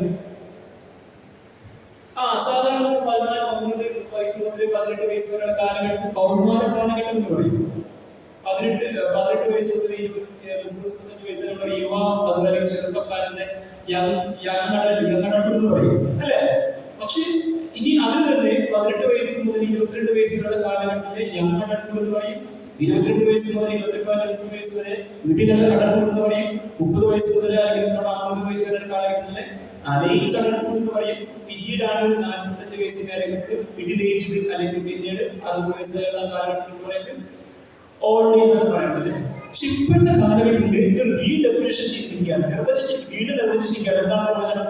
ഇപ്പോഴത്തെ കാലഘട്ടത്തിൽ നമ്മുടെ ലോകത്ത് 65 വയസ്സിന് മേലെയുള്ള വ്യക്തികളുടെ എണ്ണം ആനുപാതികമായിട്ട് വർദ്ധിച്ചതുകൊണ്ട് യൂത്തിന്റെ ഡെഫിനിഷൻ, നിർവചനം മാറിയിരിക്കുകയാണ്. 65 വയസ്സ് വരെയുള്ള കാലഘട്ടത്തിൽ എല്ലാവരെയും എന്തെന്ന് വിളിക്കാം? എന്നത് യുവാവ്, യുവതി. ഇവിടെ ഇരിക്കുന്ന ആരാണ്? ഇവിടെ ഇരിക്കുന്ന ആരാണ്? ഇപ്പോ യുവാക്കളാണ്, യുവതികളാണ്. യുവതികൾ, യുവാക്കളും കുട്ടികളല്ല, നിങ്ങളാണ് യുവാക്കള്, നിങ്ങളാണ് യുവതികൾ. ഒന്ന് മുഖത്ത് നോക്കി അച്ഛൻ ശരിയാണോ? അതെന്താ തിരിഞ്ഞു നോക്കി അച്ഛൻ പറഞ്ഞ ശരിയാണോ? 2 വയസ്സ് കേട്ടോ, 4 ശരി, 2 വളരെയാണ് ഇവിടെ നോക്കിയത്. മുഖം തിരിഞ്ഞു നോക്കിയത് അച്ഛൻ പറഞ്ഞ ശരിയാണ്, ഞാൻ യുവാവാണോ? നിങ്ങൾ യുവാക്കളാണ്. അപ്പോൾ ഈ യുവാവിരിക്കുക. അപ്പോൾ ഇങ്ങനെയുള്ള കാലഘട്ടത്തിൽ യുവാക്കളും യുവതികളുമായിട്ട് ചുറുചുറുക്കോടെയാണ് ജീവിതം ചെയ്യേണ്ടത്. ഈ 40 വയസ്സാകുമ്പോഴേക്ക് ചില സ്ത്രീകളെ കണ്ടില്ലേ, ഒരു വിവാഹം പ്രസവം കഴിയുമ്പോൾ ചില സ്ത്രീകളെ കണ്ടില്ലേ, എന്തായി? ഇനി എനിക്ക് വയ്യ, അല്ലേ? ഞാൻ ഏതോ നരകത്തിലേക്ക് പോകുന്ന പ്രതീതിയാണ്, അല്ലേ? അതുപോലെ സുന്ദരിമാരായി കാണുന്ന മേക്കപ്പ് ഒക്കെ കാണുന്ന വ്യക്തികൾ ഇപ്പോ മേക്കപ്പും വേണ്ട ഒന്നും വേണ്ട. പക്ഷെ ചെറുപ്പക്കാരനെങ്കിൽ ആണുങ്ങളെങ്കിൽ എത്ര മനോഹരമായിട്ടാണ് ഇരിക്കുന്നത് അല്ലേ? അവർ ഒരുപാട് സമയം നിങ്ങൾ അറിയത്തില്ല, അവർ ഒരുപാട് സമയം മേക്കപ്പ് ഒക്കെ ചെയ്യുന്നുണ്ട് ഇല്ലേ? ആണുങ്ങൾക്ക് എപ്പോഴും അതൊരു മരണം അറിയാതെ ചെറുക്കുന്ന നഷ്ടപ്പെടില്ലാന്ന് പറയുക. അപ്പോൾ നിങ്ങളും അങ്ങനെ ഒരു കാറ്റഗറി പെടേണ്ടവരാണ്. ഞാൻ പറഞ്ഞത് നമ്മുടെ ഈ കാലഘട്ടത്തിൽ നമ്മുടെ കുട്ടികൾക്ക് ഉണ്ടാകുന്ന ഭാവമാറ്റങ്ങൾ, വ്യത്യാസങ്ങൾ അത് നിങ്ങൾ അറിഞ്ഞേ പറ്റും. 17 വയസ്സുള്ള 18 വയസ്സുള്ള 20 വയസ്സുള്ള കുട്ടികൾ ഞങ്ങളുടെ അടുത്തേക്ക് കൊണ്ടുവരുന്നുണ്ട്. അതിൽ ആണുണ്ട് പെണ്ണുണ്ട്. അവർ വരുന്നത് പറയുന്ന കാര്യം എന്താണെന്ന് പറയുമ്പോൾ, അച്ഛാ മകൻ അനുസരിക്കുന്നില്ല, അച്ഛാ അവൾക്ക് അഗാധമായ പ്രേമബന്ധത്തിലേക്ക് അവൾ ഇറങ്ങിക്കഴിഞ്ഞു, അവളെ ഞങ്ങൾ പറഞ്ഞ് കേൾക്കുന്ന അവൾക്ക് എപ്പോഴും ഫോൺ വേണം. 2 ആഴ്ച മുമ്പ് 2 പെൺകുട്ടികളെ 18 വയസ്സായ കുട്ടി, പിന്നെ 16 +1 കഴിഞ്ഞ് +1 ചേരാനായിട്ട് ഒഴുകിക്കൊണ്ടിരിക്കുന്ന ഒരു പെൺകുട്ടിയെ അറ്റസ്റ്റ് ഒരു ദിവസം തന്നെ കൊണ്ടുവരണ്ടാവും. 2 അച്ഛന്മാരെ വിളിച്ച് പറഞ്ഞിട്ട് കൊണ്ടുവന്ന കേസുകളാണ്. 18 വയസ്സായ പെൺകുട്ടി ഈ 14-15 വയസ്സായ പെൺകുട്ടിയുടെ ചിന്ത ഒരു കാര്യം ചെയ്യാണ്, 2 പേരും പ്രേമബന്ധത്തിൽ ഏർപ്പെട്ടു. 14 വയസ്സായ പെൺകുട്ടിയുടെ പ്രേമബന്ധം എന്ന് പറയുന്നത് അടുത്തുള്ള ഒരു ചേട്ടനോടായിരുന്നു. അയൽക്കത്തുള്ള ചേട്ടൻ 28-29 വയസ്സുള്ള ഒരു ചേട്ടനോടാണ്. അവര് ജിമ്മിൽ പോകാൻ വഴിക്ക് കണ്ടു, ഇഷ്ടമായി. പിന്നീട് നോട്ടം അത് ഹൃദയത്തിലേക്ക് സ്പർശിച്ചു. ആ സ്പർശനം എന്റെ വാക്കുകളോട് പ്രകടിപ്പിച്ചു. മൊബൈലിലൂടെ സംസാരമായി. രാത്രിയുടെ യാമങ്ങളിൽ ഉറക്കമില്ലാത്ത രാത്രികൾ ചെലവഴിച്ചു. അവസാനം പറ്റി 2-3 മാസം കഴിഞ്ഞപ്പോൾ അവൻ അവിടെ തേച്ചു. ഇപ്പോഴത്തെ ഭാഷയിൽ തേച്ചു. ഇവർക്ക് അത് ഉൾക്കൊള്ളാൻ പറ്റിയില്ല. ആ ചേട്ടന് തേച്ചു. ഞാൻ പറഞ്ഞു 18 വയസ്സായിട്ടില്ല. അപ്പൊ അവന്റെ പോളിസി ആയിട്ട് 18 വയസ്സാവണം, നമുക്ക് ഒളിച്ചോടാം. ഇങ്ങനെ പറഞ്ഞ് കുറെ കഴിഞ്ഞപ്പോൾ 18 വയസ്സാകുന്ന സമയമായപ്പോഴത്തേക്കും അവൻ മനസ്സിലാക്കി പോക്സോ കേസിൽ പെടുവരും. ഇത് പോക്സോ കേസിൽ പെടുന്നത് അവൻ വളരെ താല്പര്യപൂർവ്വം അവിടെ ഒഴിവാക്കി വേറെ പ്രേമബന്ധത്തിൽ ഏർപ്പെട്ടു. ശേഷം ഇവർക്ക് അതൊരു മാനസികമായിട്ടുള്ള സംഘടന. നല്ല വെൽത്ത് ഫാമിലിയാണ്, കുട്ടിക്ക് പഠിക്കാൻ പഠിക്കുകയാണ്, കാണാൻ സ്മാർട്ടാണ്, സുന്ദരിയൊക്കെയാണ്. പക്ഷേ പെൺകുട്ടി വിവേകം തീർത്തും നഷ്ടപ്പെട്ടു പോയി. അപ്പനും അമ്മയും സങ്കടത്തിന്റെ തീരാക്കൈകൊണ്ട് കരഞ്ഞുകൊണ്ടിരിക്കുകയാണ്. പിന്നീട് ഒരു ചെറിയ കരാറിൽ കുടിപ്പിച്ച് അവിടെ മനസ്സിന് നോർമലാവസ്ഥയിൽ കൊണ്ടുവന്ന് അവിടെ തിരിച്ചു കൊണ്ടുപോയി. അന്ന് ദിവസം വൈകുന്നേരം 14 വയസ്സൊക്കെ കുട്ടി കൊണ്ടുപോകും. അത് ഞങ്ങളുടെ അടുത്തുള്ള ഹൈന്ദവ ഫാമിലിയിലാണ്. അവിടെ പ്രശ്നം എന്ന് വെച്ചാൽ വേറൊന്നുമല്ല, അവിടേക്ക് തിരുവനന്തപുരത്തുള്ള ഒരു പയ്യനുമായിട്ട് അഗാധമായ പ്രണയം 14 വയസ്സിൽ പെൺകുട്ടിക്ക് തിരുവനന്തപുരത്തുകാരെ എങ്ങനെ കണ്ടെത്തുന്നതാണ് ചോദിച്ചു പറഞ്ഞപ്പോൾ പറയുന്നത് ഇൻസ്റ്റയിലൂടെ പങ്കുവെച്ചതാണ്. അന്നത് ഭയങ്കര പ്രശ്നമായി. ഇവിടെ രാത്രി 2 പ്രാവശ്യം കടത്തിനെടുപ്പിച്ചാണ്.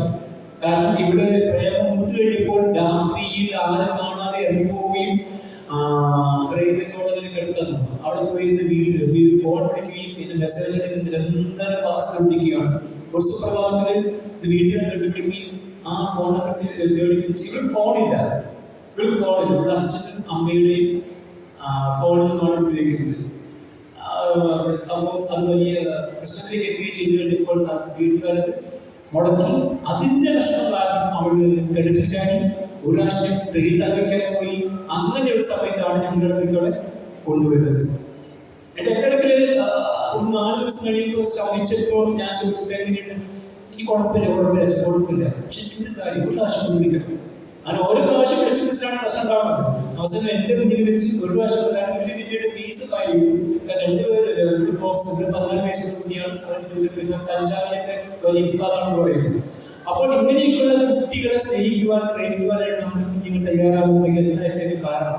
എവിടെയാണ് പാടിപ്പോയി എന്നുള്ളതാണ്. ശേഷം അന്വേഷിച്ചു വന്നപ്പോൾ ഈ പെൺകുട്ടിയുടെ അച്ഛന്റെ പ്രായം ഇപ്പോഴും ഒന്നൊന്നര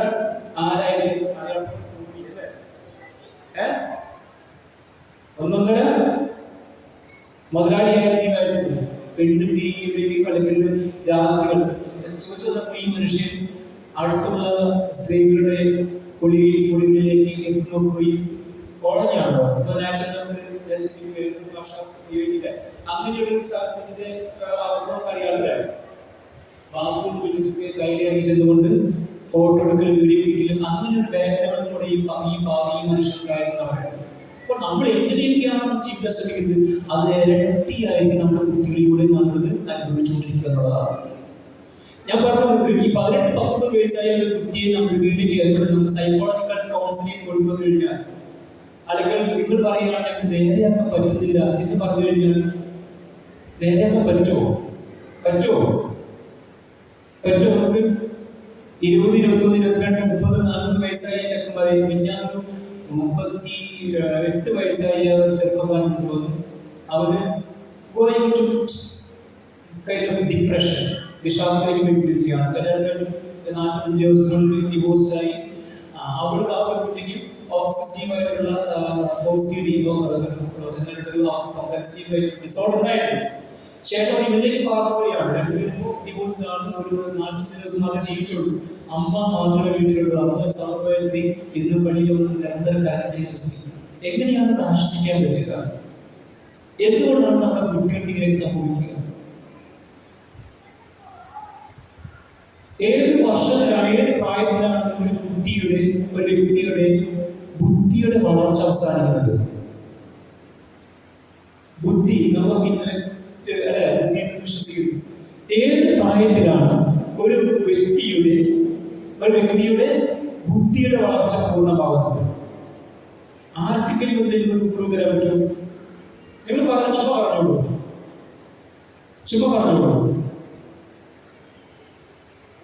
21, 25, 25. ബാങ്കിങ് ചെറുപ്പക്കാരികളെ ഉണ്ടല്ലോ. എത്രയല്ലേ ചേട്ടന്മാര്? ബുദ്ധിയുടെ വളർച്ച അവസാനിക്കുന്നില്ലെന്നായിരിക്കും.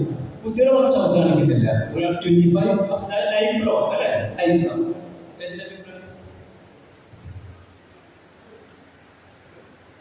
34 വയസ്സ് വരെ വളർച്ച അവസാനിച്ചോ? ബുദ്ധിയുടെ വളർച്ച അവസാനിച്ചു.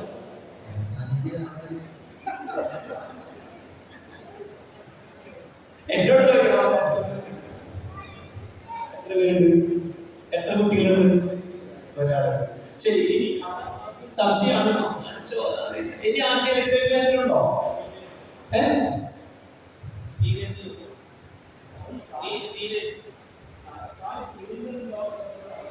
നമ്മുടെ കാലഘട്ടത്തിൽ ഏറ്റവും വലിയ പ്രോസസ്സാണ് ടീനേജ് എന്ന് പറയുന്നത്.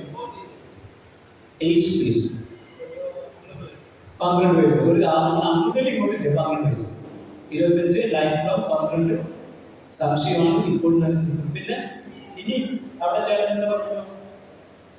ഇവിടെ ചേച്ചിമാർ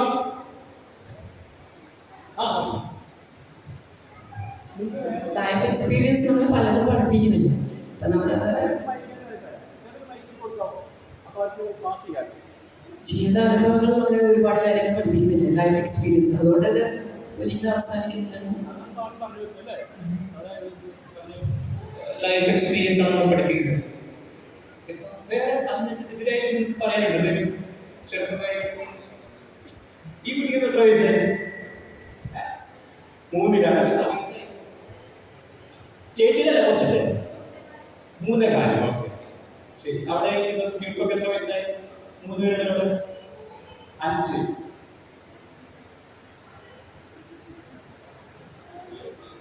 എന്തോ ഇത് വേറെ അറിയാൻ വേണ്ടിയില്ല. നിങ്ങൾക്ക് ധാരണയൊക്കെ അറിയാൻ പറ്റാണ്. ഓർമ്മ തീരുന്നു. ഓർമ്മ തീരുമ്പോൾ ബുദ്ധിമുട്ടുണ്ട്. ടു ബി ഫ്രാങ്ക്, നമ്മുടെ ഒരു വ്യക്തിയുടെ വളർച്ച, ബുദ്ധിയുടെ വളർച്ച അവസാനിക്കുന്നത് 7 വയസ്സിലാണ്. 7 വയസ്സാണ്. 7 വയസ്സിലാണ്. സയന്റിഫിക്കലി പ്രൂവ്ഡാണ്. 7, 6, 8 വയസ്സ് കാലഘട്ടങ്ങളിൽ ഒരു വ്യക്തിയുടെ വളർച്ച, ഇന്റലക്ച്വൽ ഗ്രോത്ത് തീർന്നു കഴിഞ്ഞു. മനസ്സിലാവുന്നുണ്ടോ? പിന്നീട് എന്താണ്? പിന്നീട് 7 വയസ്സ് മുതലുള്ള കാലഘട്ടങ്ങളിൽ, 8 വയസ്സ് മുതലുള്ള കാലഘട്ടങ്ങളിൽ നമ്മൾ കാണുന്ന, കേൾക്കുന്ന, പറയുന്ന, ആർജിക്കുന്ന കാര്യങ്ങൾ മനസ്സിലാക്കുന്നു, ശ്രദ്ധിക്കുന്നു, പഠിക്കുന്നു. സ്കൂളിലേക്ക് വിടുന്നില്ലേ? സ്കൂളിലേക്ക് വിട്ട് പിള്ളേര് ആ ബുദ്ധിയെ വളർത്താൻ ശ്രമിച്ചുകൊണ്ടിരിക്കുകയാണ്. അപ്പൊ 7-8 വയസ്സ് വരെയുള്ള കാലഘട്ടങ്ങളിൽ ഒരു വ്യക്തിയുടെ ലൈഫ് സ്ക്രിപ്റ്റ് പ്ലാൻ കഴിഞ്ഞു. മനസ്സിലാവുന്നുണ്ട്? നമ്മളൊരു തിരക്കഥ ഉണ്ടാക്കില്ലേ ചേട്ടായി പാസ് ചോദിക്കും.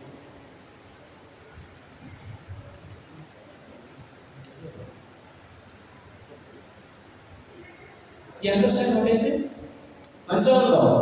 7 വയസ്സ് വരെയുള്ള കാലഘട്ടങ്ങൾക്കുള്ളിൽ തന്നെ 6 വയസ്സുള്ള കാലഘട്ടങ്ങൾക്കുള്ളിൽ തന്നെ നമ്മുടെയൊക്കെ ലൈഫ് സ്ക്രിപ്റ്റ് ഓൾറെഡി തിരക്കഥ രചിച്ചു കഴിഞ്ഞു. മനസ്സിലാവുന്നില്ലേ? 2 വയസ്സായി നടക്കാൻ തുടങ്ങും. റൈറ്റ്? 2 അല്ല, എത്ര വയസ്സായി? ശരി, 2 വയസ്സ്. അപ്പൊ 2 വയസ്സിൽ കുട്ടി നടക്കാൻ തുടങ്ങുമ്പോൾ നമുക്ക് ആഗ്രഹമുണ്ടല്ലോ കുട്ടി കഴിയുന്നത് കാണാൻ, കമ്പനി കിടക്കുന്നത് കാണാൻ, അതിന് കൊണ്ടുപോകാൻ, കുട്ടി ഓടി നടക്കുന്നത് കാണാൻ ഒരു ആഗ്രഹമാണ്. അപ്പോൾ നടക്കാൻ തുടങ്ങുന്ന കുട്ടി പെട്ടെന്ന് വീഴും, എല്ലാവരും വീഴും, കുറച്ച് വീഴും. നമ്മൾ എന്താ ചെയ്യാ? എഴുന്നേൽപ്പിക്കും. അത് മാത്രം ചെയ്യണോ? കരയുന്നു, കുറച്ച് വാവിട്ട് കരയുന്നു. എന്ത് ചെയ്യും? ആശ്വസിപ്പിക്കും. അത് മനസ്സിലാക്കും, ആശ്വസിപ്പിക്കാനാണല്ലോ. സ്റ്റിൽ അവൻ കരഞ്ഞിരിക്കുകയാണ്. നമ്മൾ എന്ത് ചെയ്യും? നമ്മൾ അവന്റെ കരച്ചിൽ മാറ്റാൻ വേണ്ടി, അവന്റെ കരച്ചിൽ മാറ്റാൻ വേണ്ടി പല മെത്തേഡും അല്ലേ? അവനെ കോക്കാശി കൊടുക്കാൻ പറയുന്നു, അല്ലെങ്കിൽ വീടിന് പിടിയാണ് ആ സ്ഥലം പോയിട്ടുണ്ട് എന്ത് ചെയ്യുന്നു? തല്ലും അല്ലേ? അല്ലെങ്കിൽ ഈ അമ്മായി തല്ലിയത് അമ്മായി കരഞ്ഞപ്പോ അമ്മായി കിട്ടുമ്പോൾ കൊടുക്കുക. അല്ലെങ്കിൽ ഈ അമ്മകളാണെന്ന്, ഈ പാമ്പിനാണെന്ന് ദ്രോഹിച്ചത്. അപ്പൊ നമ്മൾ എന്ത് ചെയ്യും? കരയുക കൊടുക്കുക അല്ലേ? അപ്പൊ കുട്ടിയുടെ മനസ്സിലേക്ക്, ഹൃദയത്തിലേക്ക്, തലച്ചോറിലേക്ക് പോകുന്ന ചിത്രം എന്തായിരിക്കും? അതായത് ഞാൻ വീണത് എന്റെ തെറ്റുകൊണ്ടല്ല, എന്റെ മുന്നിലുള്ള വ്യക്തികളിലെ ഒബ്ജക്റ്റുകളിലെ കുട്ടികളൊക്കെ പ്രശ്നങ്ങൾ കൊണ്ടാണ് ഞാൻ ഇപ്പോൾ ഇവിടെ വീണത് എന്നുള്ള റോങ് ഇൻഫോർമേഷൻ, തെറ്റായ ലേണിംഗ് കുട്ടിയുടെ മനസ്സിലേക്ക് അത് കൊടുത്തു കഴിഞ്ഞു.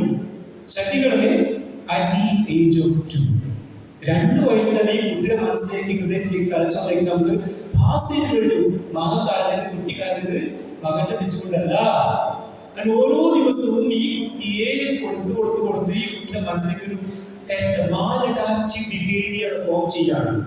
മാലഡാക്റ്റീവ് ബിഹേവിയർ, അതായത് തെറ്റായ പെരുമാറ്റ ശൈലികൾ ഈ കുട്ടികളുടെ മനസ്സിൽ, തലച്ചോറിൽ ഫീഡ് ചെയ്യപ്പെട്ടു. 7 വയസ്സിനുള്ളിലുള്ള കാലഘട്ടങ്ങളിൽ നിങ്ങൾ എന്തൊക്കെ കുട്ടികൾക്ക് കൊടുക്കുന്നുവോ അതെല്ലാം കൃത്യമായ രീതിയിൽ, ശക്തമായ രീതിയിൽ, വ്യക്തമായ തലച്ചോറിൽ ഫീഡ് ചെയ്തു കഴിഞ്ഞു. റൈറ്റ്? തലച്ചോറിൽ ഫീഡ് ചെയ്ത് കഴിഞ്ഞു. ആ തലച്ചോറിൽ ഫീഡ് ചെയ്ത കാര്യങ്ങളാണ് പിന്നീട് എല്ലാവർക്കും കുറെ ശരിയായിട്ട് നിങ്ങൾ പ്രകടിപ്പിക്കുന്നതും കാണിക്കുന്നതും അവൻ വലുതാകുന്നതോടും തല്ലൂരിയായിട്ട് മാറുന്നതൊക്കെ ഒരു കാരണം. മനസ്സിലാവുന്നുണ്ടോ? നിങ്ങൾ വിചാരിക്കുന്നുണ്ടോ ഈ 5 വയസ്സുകാരൻ, 2 വയസ്സുകാരൻ ഒന്നറിയാം? ആ കാലഘട്ടത്തിൽ 5 വയസ്സ് വരെയുള്ള കാലഘട്ടത്തിലെ കുട്ടികളെ ശിക്ഷിക്കരുതേ എന്നാണ് മനഃശാസ്ത്രജ്ഞർ പറയുക. ദൈവമേ, നേരത്തെ അങ്ങനെ കാശ് ഇപ്പൊ അവിടെ എന്ത് കാര്യം? മക്കളൊക്കെ 18-20 വയസ്സൊക്കെ ആയില്ലേ? 5 വയസ്സ് വരെയുള്ള കാലഘട്ടങ്ങളിൽ കുട്ടികളെ ശിക്ഷിക്കരുതേ, അവരെ സ്നേഹത്തോടെ തിരുത്തി പറഞ്ഞു കൊടുക്കണം. കാരണം നിങ്ങൾ എന്തൊക്കെയാണോ ഈ 5, 6, 7 വയസ്സുകളുടെ കുട്ടികളെ കാണിച്ചു കൊടുത്ത് അവൻ അപ്പോൾ കാണിച്ചെങ്കിലും അത് പിന്നീട് അവർ കുറേശ്ശെ പ്രകടിപ്പിച്ചുകൊണ്ടിരിക്കും. പിന്നീട് വയസ്സാൻ കാലത്ത് വലിയ ദുരന്തമായിട്ട് മാറും. അപ്പോൾ എവിടെയാണ് നമ്മൾ കറക്റ്റ് ചെയ്യേണ്ടത്? 18 വയസ്സായവരെയാണോ, 20 വയസ്സായവരെയാണോ, 30 വയസ്സായവരെയാണോ, അതുപോലെ 6-7 വയസ്സുകളുടെ കാലഘട്ടം കൊടുക്കാതിരുന്നുണ്ടാകും. അവിടെയാണ് നമ്മുടെ പാടിച്ചത് പറയുന്നത്. പലപ്പോഴും ആർക്കും അറിയും. നിങ്ങൾ തന്നെ പറഞ്ഞല്ലോ 18 വയസ്സ് വരെ ബുദ്ധി വളർന്നുകൊണ്ടിരിക്കുകയാണ്. പിന്നീട് കുട്ടിയെ നമ്മൾ പ്രാപ്തനാക്കുകയാണ്. അവർ കാര്യങ്ങൾ കാണുന്നതനുസരിച്ച് ബുദ്ധിയെ വളർത്തി വലുതാക്കി പഠിക്കാനായിട്ട് അവരുടെ ടേസ്റ്റ് ഓൾറെഡി ഫോം ചെയ്ത് കഴിഞ്ഞു മനസ്സിൽ. അതിനെ നിങ്ങൾ വിവേചിച്ച് മനസ്സിലാക്കണം. ഈ കുട്ടിക്ക് ഏത് രീതിയിലേക്ക് പോകാനുള്ള ഒരു പ്രവണതയാണ് നാം കാണിക്കുന്നത്. ടെക്നിക്കലായിട്ട് പോകാനാണോ, അല്ലെങ്കിൽ നഴ്സിംഗ് ഫീൽഡിലേക്ക് പോകാനാണോ, അത് മറ്റു തരത്തിലുള്ള എഞ്ചിനീയറിംഗ് മേഖലയിലേക്ക് പോകാനാണോ, അല്ലെങ്കിൽ മെഡിസിൻ മേഖലയിൽ പോകാനാണോ? അവൻ ചെറുപ്പകാലത്ത് അല്ലെങ്കിൽ 5-6-7 വയസ്സിൽ പ്രകടിപ്പിച്ചു കഴിഞ്ഞിട്ടുണ്ടാവും. അത് നമ്മൾ മനസ്സിലാക്കുന്നതിൽ പരാജയപ്പെടുന്നതുകൊണ്ടാണ് പലപ്പോഴും നമ്മൾക്ക് കുട്ടികളെ ഒരു 16-17 വയസ്സ് 18 വയസ്സിൽ നിയന്ത്രിക്കാൻ നയിക്കാനായിട്ട് സാധിക്കാതെ പോകുന്നത്. ശരിയാണോ? ഇതൊക്കെ ശരിയാക്കണമെങ്കിൽ എന്ത് ചെയ്യുന്നു? അതാണ്. അപ്പോൾ ഇങ്ങനെയുള്ള 7 വയസ്സ് വരെയുള്ള കാലഘട്ടങ്ങളിൽ കുട്ടികൾക്ക് നിങ്ങൾ അവരുടെ മുന്നിൽ വെച്ച് പറയാനുള്ള ഒരു കാലം കാണും. 8 വയസ്സ് 7 വയസ്സിലുള്ള കാലഘട്ടങ്ങളിലുള്ള കുട്ടികളെ മുന്നിൽ വെച്ച് നിങ്ങൾ നിരന്തരം വഴക്കടിക്കുകയാണ് ഭാര്യ ഭർത്താവും. എന്നിട്ട് പറയും അത് ഭയങ്കര സ്നേഹം കൊണ്ടാണെന്ന് പറയും. അല്ല, അച്ഛനെ ബഹുമാനിക്കാത്ത ഭാര്യയാണ്, അമ്മയെ ബഹുമാനിക്കാത്ത അച്ഛനാണെങ്കിൽ ആ കുട്ടിക്ക് എങ്ങനെയാണ് വലുതാകുമ്പോൾ അവർ ഭാര്യയെ സ്നേഹിക്കാൻ പറ്റുക? അവൾക്ക് എങ്ങനെയാണ് അമ്മയെ സ്നേഹിക്കാൻ പറ്റുക? ആ മക്കൾക്ക് എങ്ങനെയാണ് ഭർത്താവിനെ അംഗീകരിക്കാൻ പറ്റുക? എങ്ങനെയാണ് അവരെ കാണപ്പെടുന്നതുമായിട്ട് ചക്കരയായിട്ട് മുത്തായിട്ട് കാണാൻ പറ്റും? പറ്റില്ല. പരാജയപ്പെടുത്തുന്ന ഒരു കാലഘട്ടം കൂടിയാണ് അവിടെ. നമ്മൾ പക്ഷെ മനസ്സിലാക്കുന്നില്ല. നമ്മൾ ശരിക്കും 16 വയസ്സ് പിന്നീടാണ് 17, 18, 19 വയസ്സുള്ള കാലഘട്ടത്തിലാണ് കുട്ടികളുടെ കൗൺസിലിംഗിന് വിധേയനാക്കാനായിട്ട് അപ്പോൾ നമ്മൾ കൊണ്ടുപോകുന്നത്.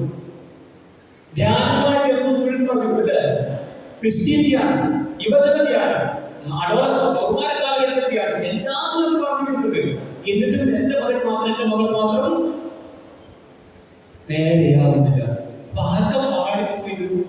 എവിടെയാ പാളിപ്പോയത്? കൊച്ചിനാണോ, അപ്പനാണോ, അമ്മയ്ക്കാണോ? ആർക്കാ പാളിപ്പോയത്? അത് പറയുന്നിരിക്കാണോ? ഉറക്കെ പറഞ്ഞോ, എവിടെ പാളിപ്പോണത്? അമ്മയ്ക്ക് പാളിപ്പോയി.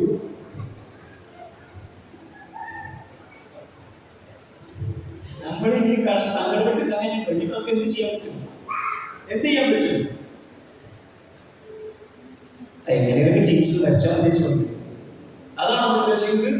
അപ്പോൾ നമ്മുടെ കാലഘട്ടം, നിങ്ങൾ ആദ്യം പറഞ്ഞ പോയത്, ഇപ്പോൾ കാലഘട്ടത്തിൽ കുട്ടികൾക്ക് നിങ്ങളോട് സ്നേഹമില്ല എന്ന് നിങ്ങൾക്ക് തോന്നുന്നുണ്ടെങ്കിൽ അതിന് ഏറ്റവും വലിയൊരു അടയാളം ഇതിലേക്ക് ആവാം.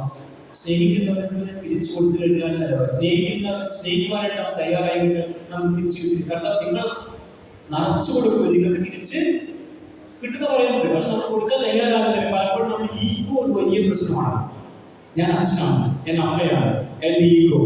അത് പലപ്പോഴും ഇപ്പോഴത്തെ കുട്ടികളുടെ അടുത്തേക്ക് നടക്കുന്ന കാര്യമില്ലാണോ? അപ്പൊ ശ്രദ്ധിക്കണമേ, ഈ 6-7 വയസ്സുള്ള കാലഘട്ടങ്ങളിൽ നിങ്ങളുടെ കുട്ടികളെ കൃത്യമായി ശ്രദ്ധിക്കും. ഈ സൈക്കോളജിക്കൽ അനാലിസിസിൽ നമ്മൾ ഈ ഫ്രോയിഡിയൻ മനഃശാസ്ത്രം പറയുന്നുണ്ട്. ഫ്രോയിഡിയൻ മനഃശാസ്ത്രം അതിന് ഓരോ സ്റ്റേജിനെ കുറിച്ച് കൃത്യമായിട്ട് പറയുന്നുണ്ട്, അല്ലെ? കുട്ടികൾ വളരുന്ന സ്റ്റേജുകളൊക്കെ. അപ്പോൾ ഒരു 0 to 1 or 2 ഏജസ്, അതായത് ജനിച്ച കാലഘട്ടത്തിൽ 2 വയസ്സുള്ള കാലഘട്ടങ്ങളിൽ ഫ്രോയിഡിയൻ മനഃശാസ്ത്രം അനുസരിച്ച് ആ കാലഘട്ടത്തിൽ ബ്രസ്റ്റ് ഫീഡിങ് സമയമാണ്, അല്ലെ? കുട്ടിക്ക് വേണ്ടുന്നത് കൊടുത്ത് അമ്മിഞ്ഞ് കൊടുത്ത് സ്നേഹത്തോടെ വളർന്നു വരുന്ന കാലഘട്ടമാണ്. ആ കാലഘട്ടത്തിൽ വേറൊരു ഫുഡ് കൊടുക്കുന്നില്ല. കൊടുക്കുന്നുണ്ടോ? ഒരു ഫുഡ് കൊടുക്കുന്നില്ല. നമ്മൾ കൊടുക്കുന്നത് സ്നേഹം മാത്രമേ, അമ്മിഞ്ഞ പാലാണ് കൊടുക്കുന്നുള്ളൂ. ഇനി ഈ അമ്മ വളരെ ശക്തമായ രീതിയിൽ പണി ചെയ്തുകൊണ്ടിരിക്കുകയാണ്. പണി ചെയ്തുകൊണ്ടിരിക്കുന്ന സമയത്ത് കുഞ്ഞു കാരണം ഉണർന്നെഴുന്നേറ്റു 2ാമത്തെ വയസ്സിൽ അല്ലെങ്കിൽ 1ാമത്തെ വയസ്സിൽ. ഈ അമ്മ കുഞ്ഞ് എന്തിനാണ് ഇപ്പോൾ കരയുന്നത് കൃത്യമായിട്ട് മനസ്സിലാക്കാൻ പറ്റുന്ന അമ്മയാണ് എങ്കിൽ ഇപ്പോൾ കരയുന്നത് എന്തിനാണ്? അവൻ അപ്പിയിട്ടിട്ടാണോ, ഇഞ്ഞ വേണ്ടിയിട്ടാണോ, അല്ലെങ്കിൽ പാല് കുടിക്കാൻ വേണ്ടിയിട്ടാണോ, അല്ലെങ്കിൽ എടുക്കാൻ വേണ്ടിയാണോ? അമ്മമാർക്ക് സാധിക്കും തിരിച്ചറിയാൻ സാധിക്കും. എനിക്കറിയില്ല, മനസ്സിലാക്കാൻ പറ്റില്ല. ശരി, അങ്ങനെ അറിഞ്ഞിട്ട് ഒരു അമ്മയെ കൊച്ചു കാര്യങ്ങൾ കണ്ടിട്ടും വേണ്ട രീതിയിൽ എടുക്കാതെ പോയി ജീവിക്കുകയാണ്. എന്ത് സംഭവിക്കുക? ശ്രദ്ധിക്കണമേ, നമ്മുടെ സ്വഭാവങ്ങൾ രൂപീകൃതമാകുന്നതിന്റെ അടയാളങ്ങളാണ്. എന്തുകൊണ്ടാണ് എനിക്ക് അമിതമായിട്ടുള്ള കൈ കഴുകലുകൾ അല്ലെങ്കിൽ ക്ലീനിങ് അല്ലെങ്കിൽ ഒബ്സസീവ് ചില ഡിസോർഡേഴ്സ് ഉണ്ടാവുന്നത്? മനസ്സിലാവുന്നുണ്ടോ? അപ്പോൾ ഈ കുഞ്ഞു കരയുന്നത് പാല് കുടിക്കാനാണ് എന്ന് അമ്മ ഉപേക്ഷിച്ചറിയുകയും അമ്മോട് ചെന്ന് കുഞ്ഞിനെടുക്കുകയും ചെയ്തു കഴിഞ്ഞാൽ അവൻ കരച്ചിൽ, അവൻ അമ്മമാരോട് ചേർന്ന് അവന് പാല് കൊടുക്കുന്നു, അല്ലെ? അവൻ ശാന്തനായി സമാധാനം കിടന്നു. ഇനി ഇതെത്രയും പറഞ്ഞിട്ടും അമ്മ എന്നെ എടുക്കുന്നില്ല. അപ്പോൾ ഈ കുട്ടിയുടെ മനസ്സിൽ എറിക്സന്റെ തീയതി അനുസരിച്ച് അമ്മയെ എടുക്കുമ്പോൾ, അമ്മ കുട്ടിയെ എടുക്കുമ്പോൾ ഈ കുട്ടിയുടെ മനസ്സിൽ ഒരു ചിന്ത ഫോം ചെയ്യുകയാണ്. കാരണം ഈ മകനെ സംബന്ധിച്ച് അവന്റെ അമ്മയാണ് സോഷ്യൽ വേൾഡ്. ഈ മകന്റെ ലോകം എന്താണ്? ലോകം അമ്മയാണ്. അമ്മയില്ലാതെ വേറൊരു ലോകമില്ല. അപ്പോൾ മകൻ കരയുമ്പോൾ അമ്മ മുന്നെടുക്കുന്നു, ലാളിക്കുന്നു, പാല് കൊടുക്കുന്നു, ഉറക്കുന്നു, അവർ കിടക്കുന്നു. അപ്പൊ ഇവന്റെ ഉള്ളിൽ ഒരു എലമെന്റ് ഫോം ചെയ്യുന്നുണ്ട്. ആ എലമെന്റ് എന്താണ്? വിശ്വാസ്യത. അതിന്റെ ട്രസ്റ്റ് പരിപാടി. ട്രസ്റ്റ്. ഈ വിശ്വാസത ഫോം ചെയ്ത് എന്റെ അമ്മയെ പോലെയാണ് എന്റെ ചുറ്റുമുള്ള എല്ലാവരും എന്റെ അമ്മയെ പോലെയാണ് എന്റെ ചുറ്റുമുള്ള എല്ലാവരും. അതുകൊണ്ട് ഈ ലോകത്തെ മുഴുവൻ എനിക്ക് വിശ്വസിക്കാം. മനസ്സിലാവുന്നുണ്ടോ? ഈ ലോകത്തിലുള്ള അമ്മയെ ചുറ്റിപ്പറ്റിക്കുന്ന എല്ലാ വ്യക്തികളും എന്റെ അമ്മയെ പോലെയാണ്, സ്നേഹമുള്ള അമ്മയാണ്, വിശ്വസിക്കാൻ പറ്റുന്ന അമ്മയാണ്, അമ്മയെ സ്നേഹിക്കുമ്പോൾ പാലുണ്ട്, എന്നെ വളർത്തുന്നുണ്ട്. So all concept is already formed in the mind of or part of or brain of child. ഇനി ഈ കരയുന്ന കുട്ടിയെ എടുക്കുന്നില്ല, ശ്രദ്ധിക്കുന്നില്ല. അവൻ എനിക്കൊരു ഇഷ്ടമുള്ള പണിയുണ്ട്, അടുപ്പത്തെടുത്ത് വെച്ച് ഞാൻ ഈ വാക്കാണ് ചെയ്യുന്നത്, അങ്ങനെയൊക്കെയാ വേഗത്തിൽ കൂട്ട് നടക്കുന്ന അമ്മയാണ് അമ്മയ്ക്ക്. കൊച്ചു കരയുന്നത് ഏത് സമയത്താണ് കൊച്ചു കരയുന്നത്, ആ സമയത്ത് ആവശ്യം മനസ്സിലാക്കി അമ്മ കുട്ടി എടുക്കുന്നില്ല, കരയും ആശ്വസിപ്പിക്കുന്നില്ല, ബഹുമാനിക്കുന്നില്ല, പാല് കൊടുക്കുന്നില്ല, അപ്പിയിട്ട് കഴുകി കൊടുക്കുന്നില്ല എന്ന് പറഞ്ഞപ്പോൾ കഴിഞ്ഞില്ല. ഈ കുട്ടിയിൽ ഫോം ചെയ്യപ്പെടുന്ന മറ്റൊരു എലമെന്റ് എന്തായിരിക്കും? അവിശ്വാസം, മിസ്ട്രസ്റ്റ് എന്ന് പറയും. Trust versus mistrust. അതായത് കുട്ടിയുടെ ചിന്ത, ഞാൻ പറഞ്ഞു അമ്മയാണ് എന്റെ ലോകം. അപ്പോൾ അമ്മയുടെ സ്നേഹിതരെ മനസ്സിലാക്കി കഴിയുമ്പോൾ ഈ കുറച്ച് ചിന്തിക്കാണ്, ഈ അമ്മ വിശ്വസിക്കാൻ കൊള്ളരുതാത്ത അമ്മയാണ്. അമ്മയെ സ്നേഹിക്കാൻ പറ്റുകയില്ല, കാരണം അമ്മയെ സ്നേഹിക്കുന്നില്ല, അമ്മയെ മനസ്സിലാക്കുന്നില്ല, അമ്മയെ അംഗീകരിക്കുന്നില്ല, അമ്മയെ ഉൾക്കൊള്ളുന്നില്ല, അമ്മയെ അംഗീകരിക്കുന്നില്ല. ഞാൻ കരയുമ്പോൾ എനിക്ക് വിശക്കുമ്പോൾ പാല് തരുന്നില്ല, എന്റെ ശരീരത്തിന്റെ ആവശ്യം മനസ്സിലാക്കി പ്രതികരിക്കുന്നില്ല. അപ്പോൾ കുട്ടിയുടെ മനസ്സിൽ ഫോം ചെയ്ത ഡിസ്ട്രസ്റ്റ് എലമെന്റാണ് ട്രസ്റ്റ് വേഴ്സസ് മിസ്ട്രസ്റ്റ്. അപ്പോൾ ഇങ്ങനെയുള്ള ഈ കുട്ടി ഈ അമ്മയെ കാണുമ്പോൾ തന്നെയാണ് ചുറ്റുമുള്ള ലോകത്തെയും കണ്ടുകൊണ്ടിരിക്കുക.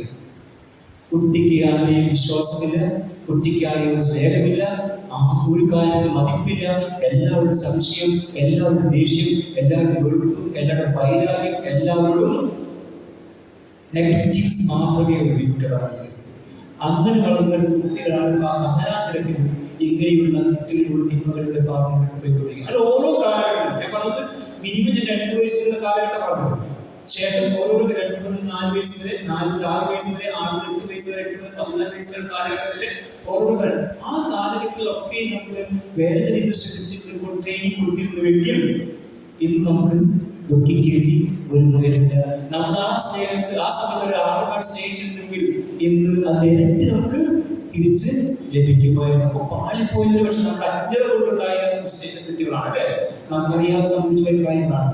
തിരുത്താൻ പറ്റും, പക്ഷെ നമുക്ക് തിരിച്ചു വയ്ക്കാം, അതിന് മോഡിഫൈ ചെയ്യാം, അതിൽ നിന്ന് മോഡറേറ്റ് ആക്കാം, അതിൽ നിന്ന് കൃത്യമായ രീതിയിൽ മനസ്സിലാക്കിക്കൊണ്ട് അവരുടെ കൂടെ നിൽക്കാനായിട്ട് പരിശ്രമിക്കാം. ശരിയല്ലേ? അപ്പൊ അതുകൊണ്ട് പ്രിയപ്പെട്ട നിങ്ങളൊക്കെ കഴിഞ്ഞ് കാലഘട്ടമൊക്കെ കഴിഞ്ഞു, ഇനി പോസിബിലിറ്റി കുറച്ചുകൂടെ ഞാൻ കണ്ടല്ലോ. ആ കുട്ടികളൊക്കെ അങ്ങനെ ഒരു കോൺസെപ്റ്റിലേക്ക് വളർത്തി വലുതാക്കി അവർക്കൊരു ട്രസ്റ്റിംഗ് എലമെന്റ് കൊടുക്കാൻ സാധിക്കട്ടെ. ആ കുട്ടികൾ നമ്മളെ കൈവിട്ട് പോവുകയില്ല എന്ന്. അങ്ങനെയുള്ള കുട്ടികളുടെ പേരൻസിന് ഒരിക്കലും വൃദ്ധം വന്നതിന് കഴിയുന്നില്ല. അങ്ങനെയുള്ള പേരൻസിന് ഒരിക്കലും വയസ്സാകാലത്ത് വേദനിക്കേണ്ട ആവശ്യം വരില്ല. അങ്ങനെയുള്ള പേരൻസിന് ഒരിക്കലും സങ്കടത്തോടെ കഴിയുവാനായിട്ട് ദൈവം അവസരം ഒരുക്കി കൊടുക്കില്ല. അതുപോലെ ദൈവം പദ്ധതി ചെയ്ത പ്രകാരം നമ്മുടെ കുട്ടികളെ വളർന്നില്ല എങ്കിലും നമ്മുടെ കുട്ടികൾക്ക് ഉണ്ടാകാൻ പോകുന്ന വലിയ ഭവിഷ്യത്തുകൾ ഇതൊക്കെയാണ്. അപ്പോൾ അതുകൊണ്ട് സങ്കടപ്പെടേണ്ട, വിഷമിക്കേണ്ട, വ്യസനിക്കേണ്ട. നമുക്ക് ഇനി എങ്ങനെയാണ് ഇതിനെ കർത്താവിലേക്ക് അടുപ്പിച്ചുകൊണ്ട് വളർത്താൻ സാധിക്കേണ്ടതാണ്. ക്ലിയർ ആണല്ലോ? ഒരിക്കലും നമ്മൾ പറഞ്ഞു ഒരു 3 മണിക്കൂർ പറഞ്ഞു കഴിഞ്ഞ് നിങ്ങൾക്ക് എന്തെങ്കിലും സംശയം ഉണ്ടെങ്കിൽ ചോദിക്കാം. ഇല്ല, ഇന്നത് കുറച്ചുകൂടെ മുന്നോട്ട് പോകാം, എന്തെങ്കിലും ഉണ്ടെങ്കിൽ ഇതിന് കുറച്ചുകൂടെ ക്ലാരിറ്റി വേണമെന്നുണ്ടെങ്കിൽ ചോദിക്കാം. അപ്പൊ നമ്മള് കുറച്ച് സൈക്കോളജി ഇവിടെ കണക്ട് ചെയ്തുകൊണ്ടാണ് പറയുന്നത് കേട്ടോ. കാരണം എങ്കിലും ഇതിന് കൃത്യമായിട്ട് മനസ്സിലാക്കാനായിട്ട് സാധിച്ചവരുണ്ട്. അപ്പൊ നിങ്ങൾ പറഞ്ഞ പോലെ 15 വയസ്സിൽ 24 വയസ്സിൽ 34 വയസ്സിൽ പ്ലസ് ലൈഫ് ലോങ് ആയിട്ട് പോയിക്കൊണ്ടിരിക്കുന്ന ബുദ്ധിയെ കുറിച്ച് നിങ്ങൾ പറഞ്ഞു. നമ്മുടെ ബുദ്ധി അപ്പോഴല്ല, 7 വയസ്സിൽ തന്നെ നമ്മുടെ ബുദ്ധിയൊക്കെ വളർച്ച പ്രാപിച്ചു കഴിഞ്ഞു. ആ 7 വളർച്ചയിൽ വയസ്സിൽ തന്നെ നമ്മുടെ കുട്ടികൾ കൊടുക്കാത്തതുകൊണ്ടുള്ള സങ്കടങ്ങളും വിഷമങ്ങളുമാണ് ഇപ്പോൾ നമുക്ക് സമൂഹത്തിൽ കണ്ടു കഴിഞ്ഞു. റൈറ്റ്? യാ.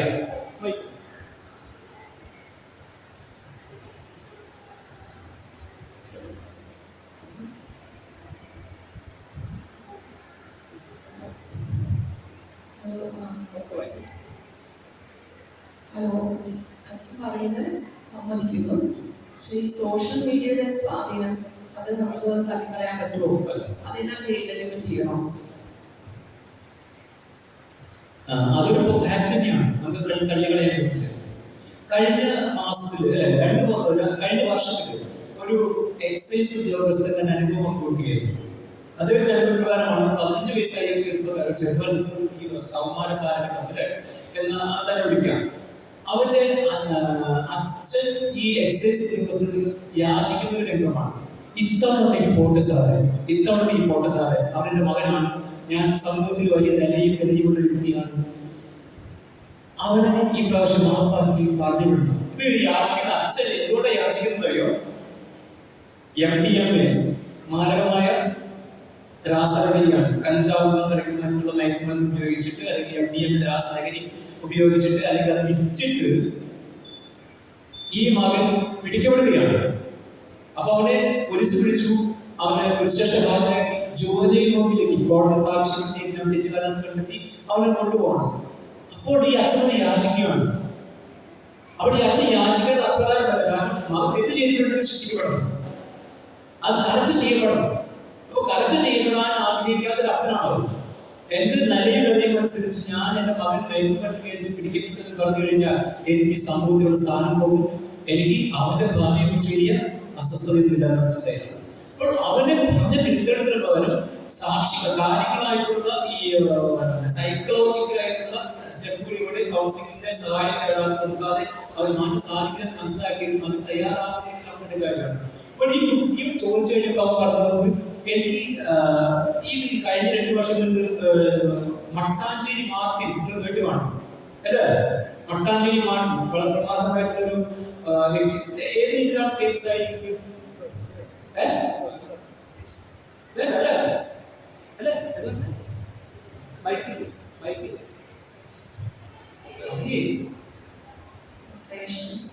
കൊട്ടേഷൻ, പിന്നെ ഇതോടൊപ്പം തന്നെ ഈ മയക്കുമരുന്ന്. അപ്പോൾ ഇവർ ഈ കുട്ടികളെ സ്വാധീനിക്കുന്നു എന്നുള്ള ശക്തമായിട്ടുള്ള തെളിവാണ് കൊടുക്കുന്നത്. ഒരു 14 വയസ്സായ പെൺകുട്ടി ഈ മട്ടാഞ്ചേരി മാർക്കറ്റ് കേരള രംഗം സോഷ്യൽ മീഡിയയിലൂടെ ഒരു കണ്ടു കഴിഞ്ഞു.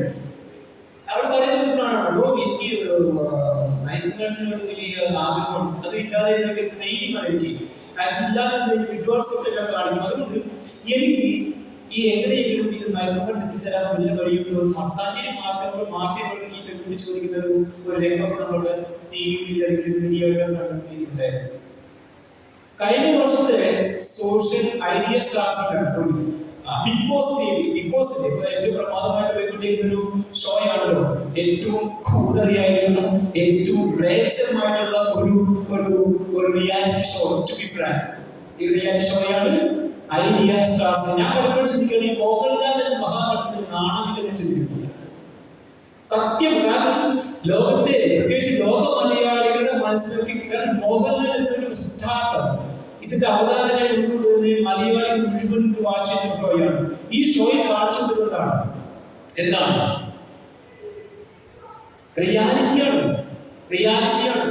ഇവിടെ ഇരിക്കുന്ന വെള്ളം കഴിഞ്ഞിരിക്കുന്ന ഈ ചേട്ടൻ, അല്ലെങ്കിൽ വളരെ സുന്ദരനായിട്ടിരിക്കുന്ന ഈ ചേട്ടൻ ഈ റിയാലിറ്റി ഷോയിലേക്ക് പോയി കഴിഞ്ഞാൽ എന്താ കാണിച്ചു കൊടുക്കുക? ഇവിടെ ഇരിക്കുന്ന സുന്ദരിമാരായ സ്റ്റേറ്റുമാരെ ഒരു ചാൻസ് കിട്ടാണ്, നിരാശമാണ്. ഇവിടെ ഇരിക്കുന്ന സ്ത്രീകളെ ഈ വർഷത്തെ റിയാലിറ്റി ഷോയിൽ ഭാഗമാക്കിയതേയുള്ളൂ. ഇവിടെ നമ്മുടെ മുന്നിൽ വളരെ ആളുകൾക്കും അച്ഛനൊക്കെ ഒക്കെ ആയിട്ടിരിക്കുന്ന അമ്മമാർ, യുവതികൾ ആ ഷോയിലേക്ക് പോയി എന്താ സംഭവിക്കുന്നത്? അവർ കച്ചറയാണ് കാണിച്ചു കൊടുക്കുന്നത്. അതെ, ഇത്രയും ജനങ്ങളുടെ മുന്നിലൂടെ നടന്നുകൊണ്ടിരിക്കുന്നത് ശരിയല്ലേ? കച്ചറയാണ്, അവരുടെ യഥാർത്ഥ സ്വഭാവം കാണിക്കുകയാണ്. അപ്പോൾ കഴിഞ്ഞ പ്രാവശ്യത്തെ റിയാലിറ്റി ഷോയിൽ ഒരു 18 വയസ്സുകാരിയായ ഏഞ്ചലീന പെൺകുട്ടിയായിട്ടുണ്ടായിരുന്നു. അവള് ആ റിയാലിറ്റി ഷോയിലേക്ക് വരാനൊരു കാരണം എന്തായിരുന്നു? അവള് അമിതമായിട്ട് MDMA എന്ന രാസലഹരി പദാർത്ഥം ഉപയോഗിക്കുകയും അത് പിന്നീട് അവള് ഈ മട്ടാഞ്ചേരി മാർട്ടിനെ പോലെ സമൂഹത്തിലോട് വളരെ പോപ്പുലറൈസ് ചെയ്യാണ്. എന്താ കുഴപ്പം? MDMA കുറിച്ചിട്ട് എന്താ കുഴപ്പമുണ്ട്? അത് തെറ്റാണ്, മയക്കുമരുന്നല്ലേ. നിനക്ക് സന്തോഷം കിട്ടുന്നത് നീ കഴിക്കുക എന്നാണ് അവിടെ പറഞ്ഞത്. അങ്ങനെയൊക്കെയുള്ള വ്യക്തിത്വങ്ങളെയൊക്കെയാണ് ഈ റിയാലിറ്റി ഷോയിൽ കൊണ്ടുവന്നുകൊണ്ട് അത് സമൂഹത്തിൽ മുന്നിൽ അവതരിപ്പിക്കുന്നത്. അപ്പോൾ ഇങ്ങനെയുള്ള ഒരു വലിയ റിയാലിറ്റി ഷോ കേരളത്തിൽ, ഇന്ത്യയിൽ നടക്കുന്ന ഷോയാണ്. ആ ഷോയുടെ ഭാഗമായിട്ട് മോഹൻലാൽ മാറുമ്പോൾ സമൂഹത്തിന് കൊടുക്കുന്ന അന്തസ്സായിട്ടുള്ള സന്ദേശമല്ല, മെസ്സേജ് തെറ്റിപ്പോവുകയാണ്. ഒരുപാട് സോഷ്യൽ മീഡിയക്ക് ശക്തമായ പങ്കുണ്ട്. അത് നമുക്ക് നിരാകരിക്കാൻ പറ്റില്ല. ഈ സോഷ്യൽ മീഡിയ കുറെ കൂടെ സജീവമായിട്ട് കഴിഞ്ഞ കാലഘട്ടമായിരുന്നു കൊറോണ കാലഘട്ടം അല്ലേ? കൊറോണ കാലഘട്ടത്തിൽ പേരൻസ് മക്കളെ നിയന്ത്രിക്കാനായിട്ട് ശ്രമിച്ചിരുന്ന ഒരു മാർഗം എന്തായിരുന്നു? ഇവരെ പറയാം, ഞങ്ങൾ പറയും എന്തായിരുന്നു? ഫോൺ കൊടുക്കുക, അല്ലെങ്കിൽ എന്തുവേണം ചെയ്തു. പിള്ളേരിപ്പോ ആളുകൾ 18 പഠിച്ചതിന് അപ്പുറത്ത് അളവ് പഠിച്ചിട്ടായിരിക്കുന്നത്. അവരെ നിയന്ത്രിക്കാൻ പറ്റുമോ? പറ്റില്ല ചേച്ചി, പറ്റില്ല. അത് നമ്മുടെ ആ സ്ഥലം ഏറ്റെടുത്തേ പറ്റൂ. കാരണം കുട്ടികളുടെ കൈകളിലേക്ക് ഞങ്ങളെക്കാൾ നമുക്ക് ഇത്തിരി പ്രായമായിട്ട് എങ്ങനെയാണ് ഫോർവേഡ് ചെയ്യേണ്ടതെന്ന് അപ്ലോഡ് ചെയ്യേണ്ടതെന്ന് കേട്ടിട്ട് അറിയാൻ പാടില്ല. പക്ഷെ ഈ 5, 6, 7, 8, 10, 12 വയസ്സായി കുട്ടികൾക്ക് എന്താ അറിയാം? പഠിച്ചു കഴിഞ്ഞു അല്ലേ? നമ്മൾ പഠിക്കുന്ന കാലഘട്ടത്തിൽ പറയും ആ കുട്ടികൾക്ക് ടീച്ചർമാർ നോട്ടുകൾ കൊടുത്തുകൊണ്ടിരിക്കുന്ന മൊബൈലാണ് പഠിക്കട്ടെ. അപ്പൊ നോട്ടാണ് പഠിച്ചോണ്ടിരുന്നത്? നോട്ടാണോ?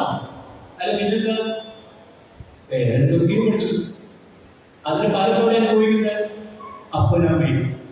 അപ്പൊ അതുകൊണ്ട് ആ സ്വാധീനം നമുക്ക് മാറ്റാൻ പറ്റില്ല. അത് വളരെ ശക്തമായ സ്വാധീനമാണ്. അതുകൊണ്ടാണ് പോപ്പ് ഫ്രാൻസിസ് മാർപ്പാപ്പ പറയുക, ഈ ഇലക്ട്രോണിക് ഡിവൈസുകളുടെ അമിതമായിട്ടുള്ള ഉപയോഗം ഇന്നത്തെ കാലഘട്ടത്തിൽ കുടുംബങ്ങളിൽ ശക്തമായ രീതിയിൽ അനുഭവിച്ചുകൊണ്ടിരിക്കുകയാണ്. ഇപ്പോൾ നിങ്ങളൊക്കെ സൗണ്ട് പൊല്യൂഷൻ കേട്ടിട്ടുണ്ട്. എന്താണ് സൗണ്ട് പൊല്യൂഷൻ? സൗണ്ട് പൊല്യൂഷൻ ഞാൻ എടുക്കുന്നത് സൗണ്ട് പൊല്യൂഷൻ ആണ്, ശബ്ദ മലിനീകരണമാണ് അല്ലേ? എയർ പൊല്യൂഷൻ കേട്ടിട്ടുണ്ട്. എന്താണ് എയർ പൊല്യൂഷൻ? വായു മലിനീകരണം. ലാൻഡ് പൊല്യൂഷൻ ഉണ്ട് അല്ലേ? എന്താണ് ലാൻഡ്? ഭൂ മലിനീകരണം.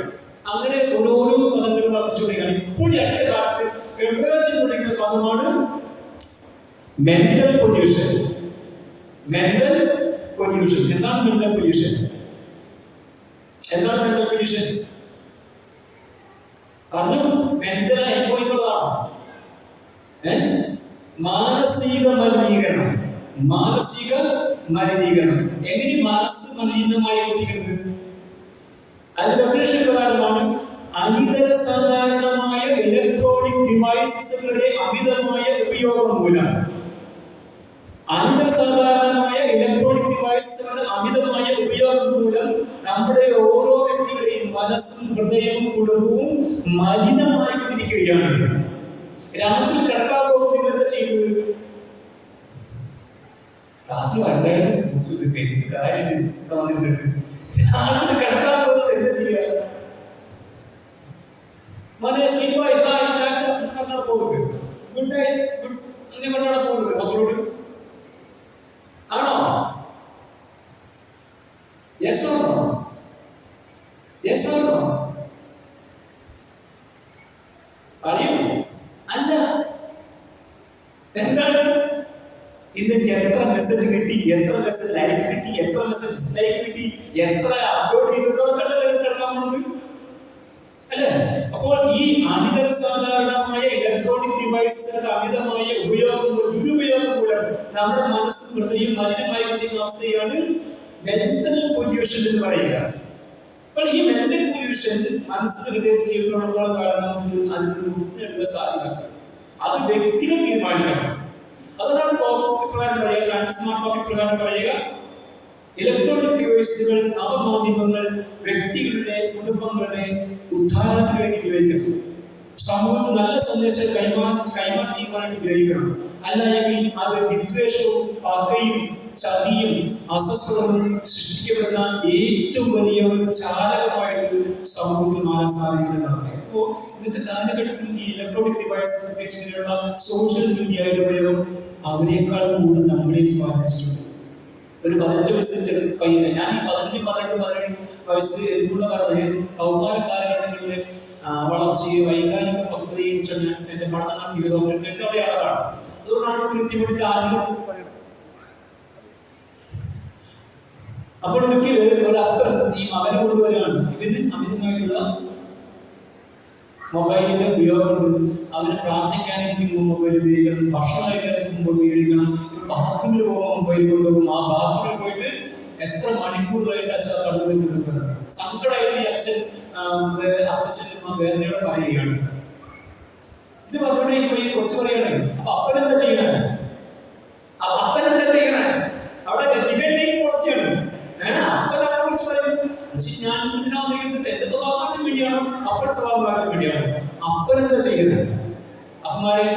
ശരിയാണോ? ചേട്ടന്മാരെ ശരിയാണോ? പറഞ്ഞോ, രസമൊന്നോ പറഞ്ഞോളൂ. ശരിയാണ് ഞാൻ പറഞ്ഞത്. എത്ര കാരണന്മാർക്ക്, എത്ര അപ്പച്ചന്മാർക്ക്, എത്ര അമ്മച്ചന്മാർക്ക് രാത്രി വന്നിട്ട് മക്കളോട് സ്പെൻഡ് ചെയ്യാൻ പറ്റുന്നുണ്ട്? എത്ര പേർക്ക് പറ്റുന്നുണ്ട്? ഒന്ന് മുഖം തുറന്ന് മനസ്സിനോട് സംസാരിക്കാൻ പറ്റുന്ന എത്ര അമ്മമാർക്ക് ചെയ്യുന്നുണ്ട്? നിങ്ങൾ സ്നേഹിച്ചു നടക്കുമ്പോൾ നിങ്ങൾക്ക് നിങ്ങളുടെ ഭാര്യ ആരായിരുന്നു? നേരത്തെ പറഞ്ഞ ചക്കരയും മുത്തും പൊന്നും ഒക്കെ ആയിരുന്നു. ഇപ്പൊ ആരായിരിക്കും? എത്ര പേര് സാധിക്കുന്നുണ്ട്? നിങ്ങൾക്ക് ചന്ദ്രപ്പോടെ നിങ്ങളുടെ നെഞ്ചിൽ കൈവച്ചുകൊണ്ട് നിങ്ങളുടെ മക്കളുടെ മുഖത്ത് നോക്കി നേരെ സംസാരിക്കാൻ പറ്റൂ? എത്ര പേർക്ക് പറ്റും?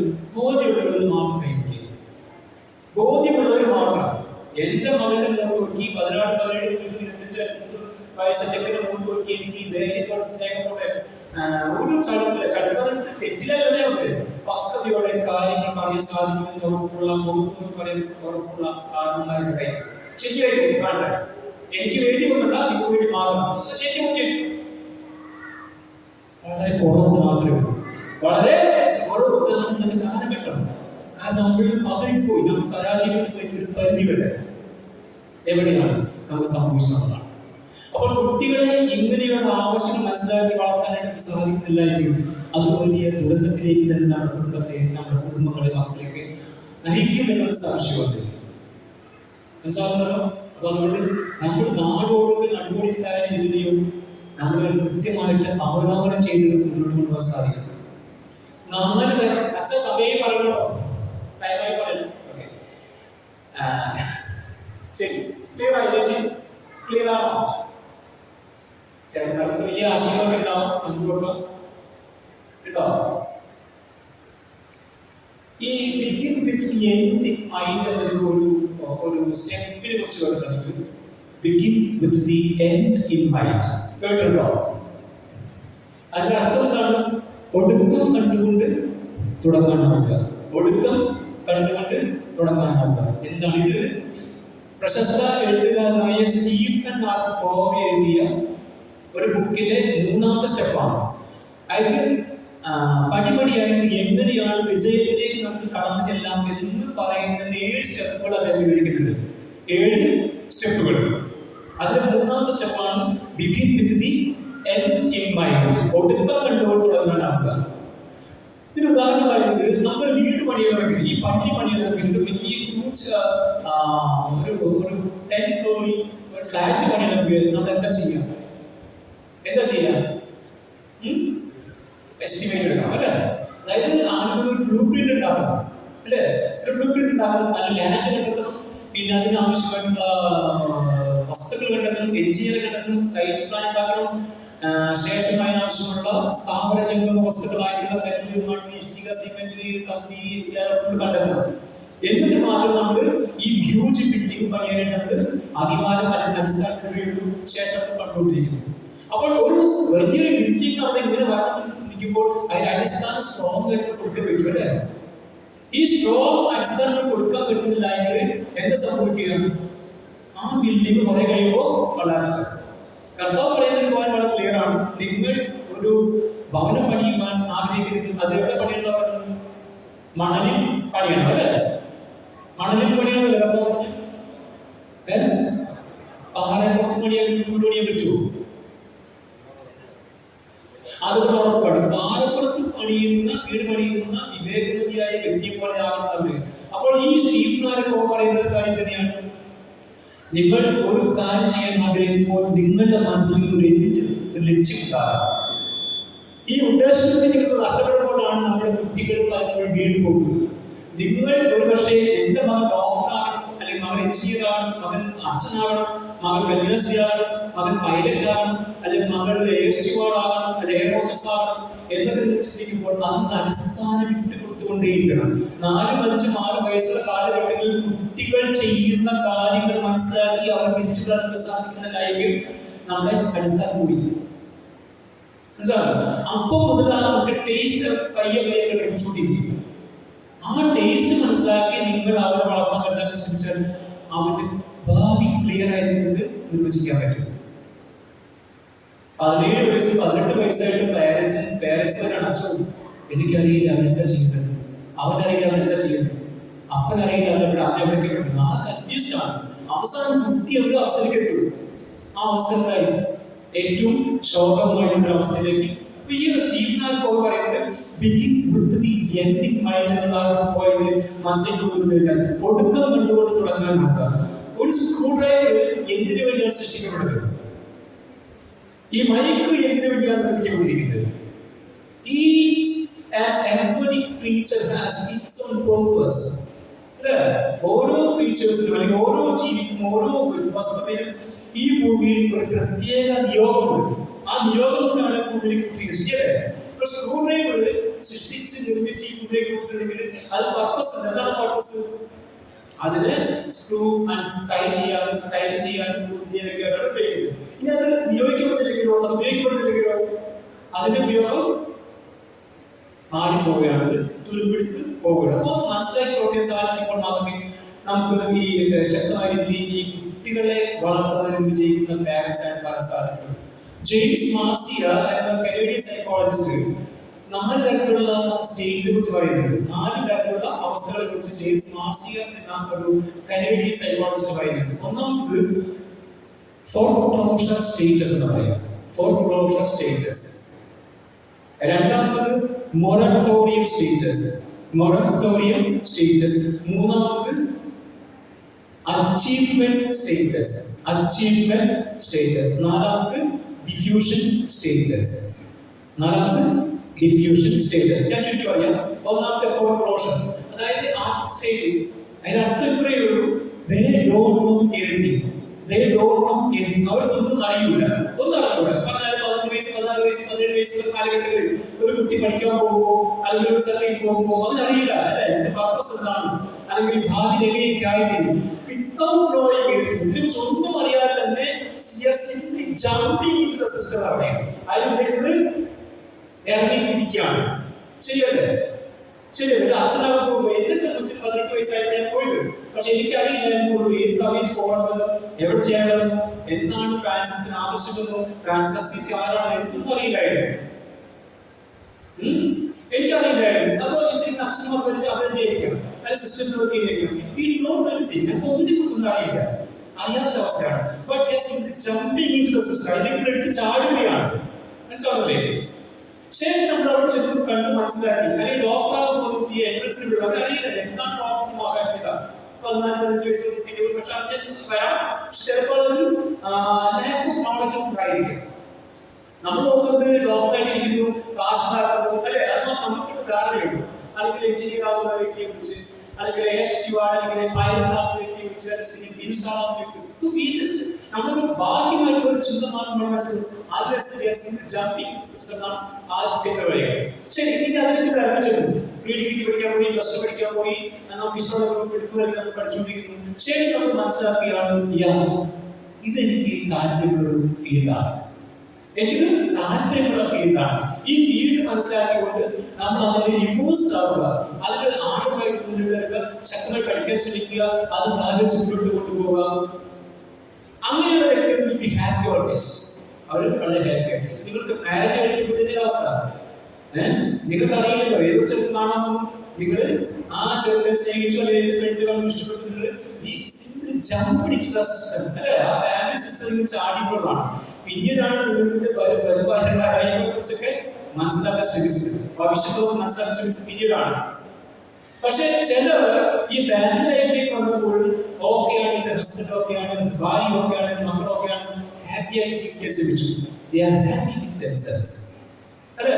അതുപോലെ അച്ഛന്മാരാകുകയും സിസ്റ്റേഴ്സ് ആകുകയും മറ്റുള്ള മേഖലയിലൊക്കെ വിത്തൗട്ട് നോയിങ് എനിത്തിങ് സിംപ്ലി അത് ചാടി ഹാപ്പി ആയിട്ട് മനസ്സിലാക്കാൻ പറ്റി. അവർ പിന്നെ അതിന്റെ ആത്മസംതൃപ്തിയായിട്ട് മുന്നോട്ട് പോകുന്നതാണ് ആദ്യ സ്റ്റേജ്, ഫോർക്ലോഷർ സ്റ്റേജ്, ഫോർക്ലോഷർ സ്റ്റേറ്റസ്. രണ്ടാമത്തെ സ്റ്റേജ് എന്ന് പറയുന്നത് മൊറട്ടോറിയം സ്റ്റേറ്റസ് ആണ്. മൊറട്ടോറിയം എന്ന് പറഞ്ഞാൽ എന്താണ്?